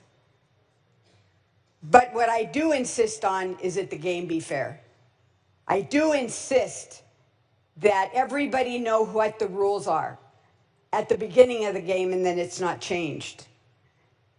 We all know how the game is played. We all need to expect that the refs are going to be fair. And, you know, we have our arguments about whether that call was right or not. But we want everybody to be treated with respect and that everyone will follow the rules, including the players. Folks, that's not what's happening in our country today. The president knows that what he's doing is hurting people, and it is. It is. It's hurting everyday average Americans. And that hurt is real. The prices have gone up. There's uncertainty in the market, hard to get a loan, housing isn't selling. That's not because of what we've done. That's because of the pressure of tariffs and messing around with the market. So the president's afraid he can't win. He's afraid he can't win an election in 2 years to ensure that he maintains control over everything that's going on in the country. So he's taken an action to rig the election. It won't be a fair competition. It's playing dirty. It's cheating. It's cheating. And it's making sure that he continues to be in charge, even if the voters want change. Even if the voters want change, he's rigging it. It's a power grab. We didn't pick this fight, but my residents have asked me to take action, to do something to relieve the pain caused by the president's attack on California and on our families. And some of that attack won't be felt until after the midterm elections, which is really cynical. Look, it didn't have to be this way. We all could have worked together, all of us on this floor, across party lines, to denounce and condemn the president's attempt to rig the next election. We could have done it together, to put public pressure as leaders and as elected officials, to say we want a fair game, no shenanigans, no cheating, no dirty games. But listen, my good friends on the other side of the aisle, you haven't said a peep. You've said nothing to condemn the president's attacks on California and on our residents. Nothing, nothing, nothing. And I get it. You don't want to contradict your presidents, and so you've taken sides. Well, I choose the people in my district. I choose to defend Californians. I choose to fight for a fair election. I choose to listen to the people who say, we need you to take action. So I ask you for your aye vote today. Thank you. Senator Cervantes, you are recognized. Thank you, Madam President and members. As we know, the proposed maps in this bill are not wholly new. They build upon the year-long process undertaken by the California Citizens Redistricting Commission after the 2020 census. About 75% of Californians will remain in the same district that they reside in currently today. These maps do a better job of avoiding splitting counties and cities than those created by the commission. And let me just say, how is it okay when their party adopts redistricting, but when it's the other party, it's a problem? Please, spare us the hypocrisy. That said, I am puzzled by the admiration that our colleagues on the other side of the aisle are showing for independent citizens redistricting commissions. Except for our colleague from Huntington Beach, who has not been present for any of these bills, every Republican of this Senate body has voted against bills creating county citizens redistricting commissions. The legislature is entitled to propose amendments to the state constitution. And unlike Texas, we are taking it to the voters. We are acting now to save our future. I respectfully ask for an aye vote on AB 604. Thank you. Senator Jones, you are recognized. Thank you, Madam President and members. A couple of fine points first, Madam President. Regarding the comments from our colleague from Santa Ana mentioning that if Texas goes forward with their redistricting, we will continue with our redistricting. My understanding is that the constitutional amendment has been amended to take that language out, and California is moving forward regardless. But I will clarify that when the ACA comes over and ask a question of the author on that. On this particular bill, AB 604, I do have a quick question of the author if she would be willing to take it. Will the author take a question? Are you familiar with, or can you cite for us any lawsuit in California of somebody suing the Redistricting Commission for the lines that they drew either in 2012 or 2022, arguing that those lines were unconstitutional? You may proceed. I am not personally familiar with any lawsuits. Great, thank you. Neither am I.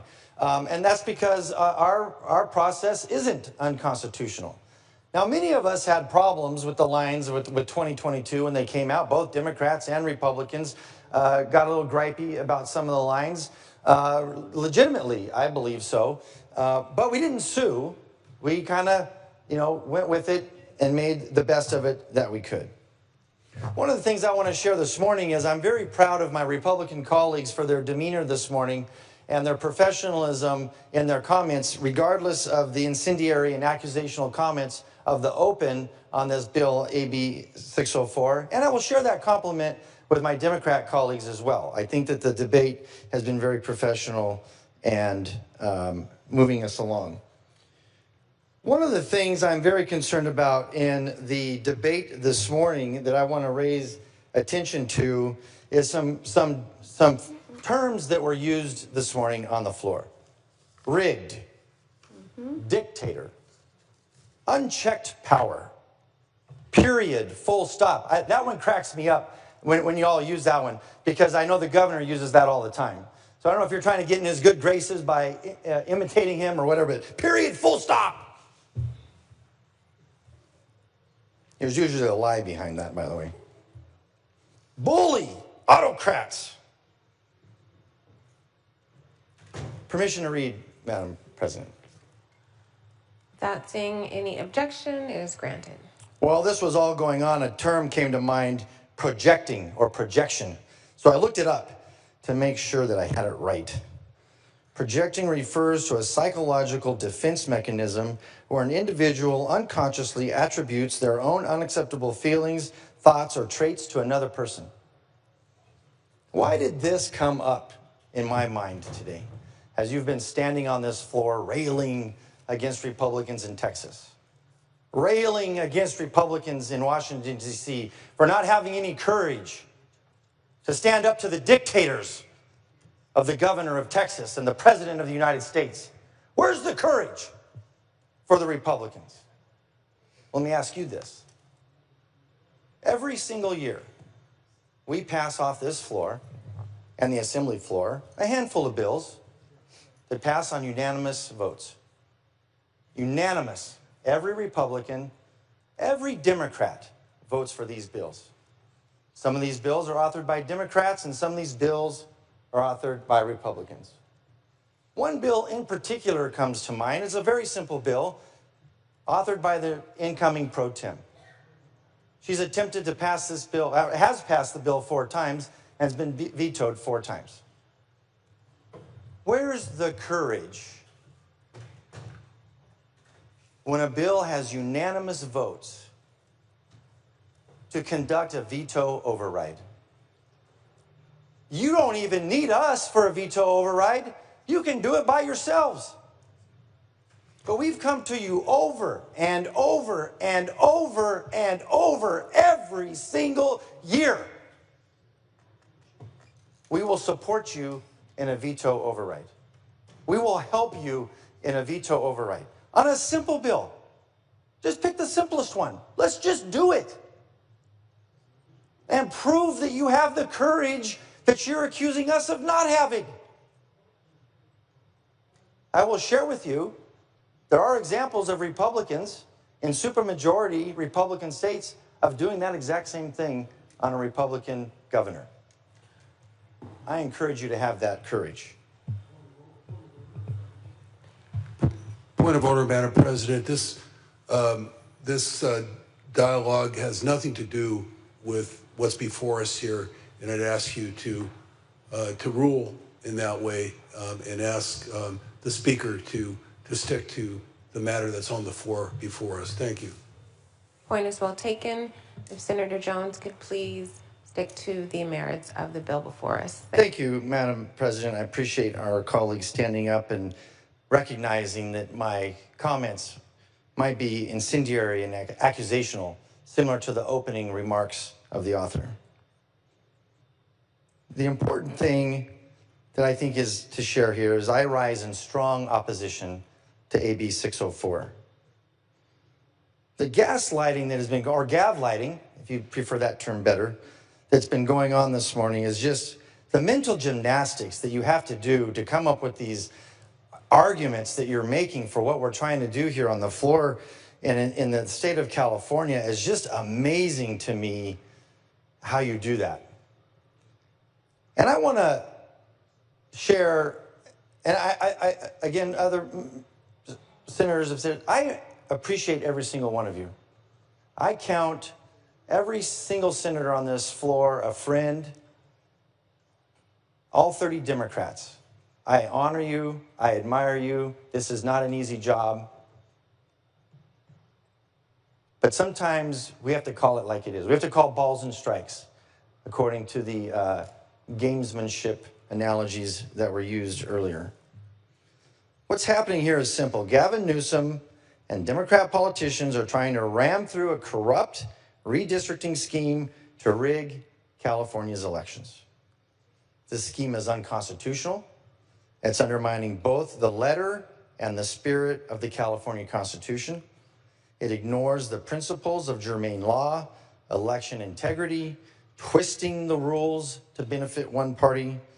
It tramples on the will of California voters. California voters, the same people that elected all of us to office. Those voters created an independent redistricting commission precisely to keep politicians from drawing their own lines. And those voters, it was so important to them, they put it in the Constitution. This effort slices up communities, connecting desperate areas and splitting apart regions with common interests, violating the very standard the redistricting is supposed to uphold. Democrats are rushing this through under the guise of urgency. There's no emergency that justifies this abuse of process. It discards years of work by the Citizens Redistricting Commission and replaces it with raw partisan power plays. Importantly, Democrat legislators continue to refuse to answer the one simple question that's been asked dozens, if not hundreds of times, and I'll ask one more time on this floor. Who drew the maps? They claim it's a transparent process, yet fail to answer the most transparent question. And it comes at an outrageous cost, has been mentioned, more than $250 million for a special election at a time when California is facing a $20 billion deficit and you all are cutting vital services.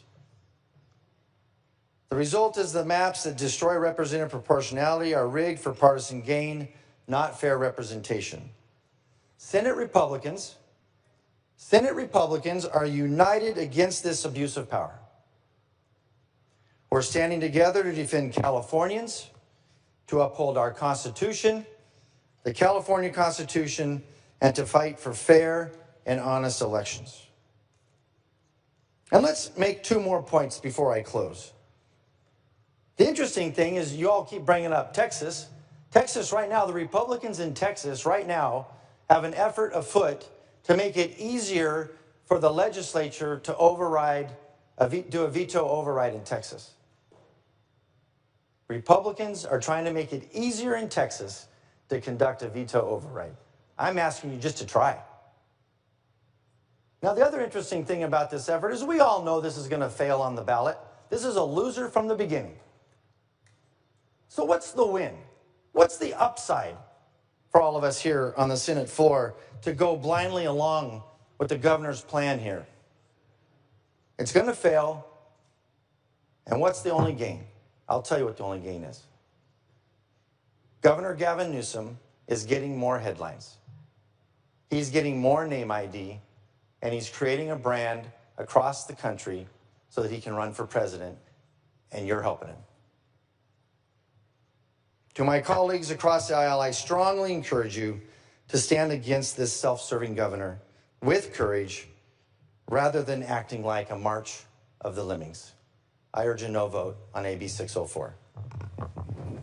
Thank you. Seeing no further discussion or debate, Senator Gonzalez, would you like to close? Yes, thank you so much, Madam President. And I do want to say to my colleagues on both sides of the aisle, thank you so much for this very robust debate. This is exactly what democracy means and what we want the public to see, the discourse. Even if we agree to disagree or we disagree and disagree beyond measure, that is exactly what we're here for. We were all elected to take an oath to defend our democracy and to ensure that the folks that we support and represent all can see a better quality of life. And that's why we're here today. And as my colleagues on the other side of the aisle, except for one, I think of one missing member from Jackson, you know, what I will say is I hear you on integrity. I hear you on transparency. I hear you on all of that.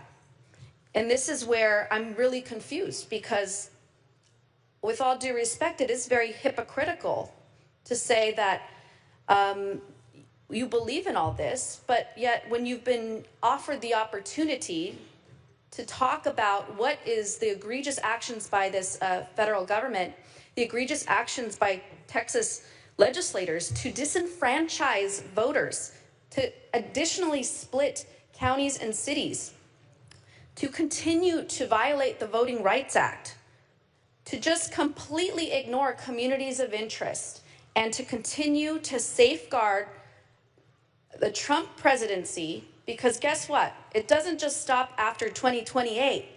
Let's be real here. He wants a third term. So what does that mean for Californians if we don't do this? Well, I'll tell you what it means. It means that, again, it means that there's going to be unconcern for a ransom of $1 billion to our UC system. There's going to be silence when it comes to SNAP benefits for children who are disabled. It means there's going to be additional unconcern for the kids that won't have after-school programs and school lunches. And it means that every budget that we put out here, because we've continued to put state budgets out here, and everyone's talking about wildfires. If we're so concerned about wildfires, why didn't the other party, why didn't you all support the wildfire package relief of $2.5 billion for Altadena and Pacific Palisades residents? Why didn't you do that? So we can't sit here and talk about transparency and integrity and we want democracy and all of a sudden now we have an epiphany about an independent redistricting commission and we're going to stand, you know, strong for that. Well, let's do that today. And today, again, AB 604 is an urgency measure, contains the new proposed congressional maps that will ultimately be the decision of California voters on November 4th. This bill will be in print for over 70 days, the maps will be available for insight from our voters, and ultimately they will have the say, and would remain in effect only until the Citizens Redistricting Commission certifies a new map of congressional districts after 2030's census maps. So these maps are temporary, again, for the elections of 2026, 2028, and 2030. Then the Redistricting Commission, which is still in effect, will then take the helm in 2032 to continue the good work that they've done. Again, the hypocrisy remains. Why are you so unconcerned? Why are you so unwilling? Why have you remained silent during this egregious overreach when Latino communities across California have been kidnapped? Why? All our democracy is being dismantled, and you want us as California legislators to just sit by on the sidelines and do absolutely nothing? Well, that's not good enough. And if you want to support my Republican minority leader, if you'd like to support a diversity, equity, and inclusion bill by the incoming pro tem, we are happy to provide that opportunity for you to do that again. So again, Californians will have the final say. I appreciate all the debate here. I respectfully ask for an aye vote. Thank you. Secretary, please call the roll. Allen.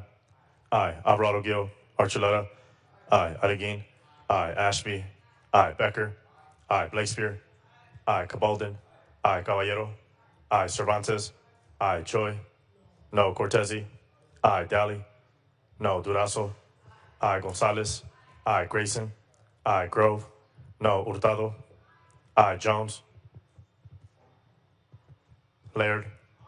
Aye. Limon. Aye. McGuire. Aye. McNerney. Aye. Menjivar. Aye. Nilo.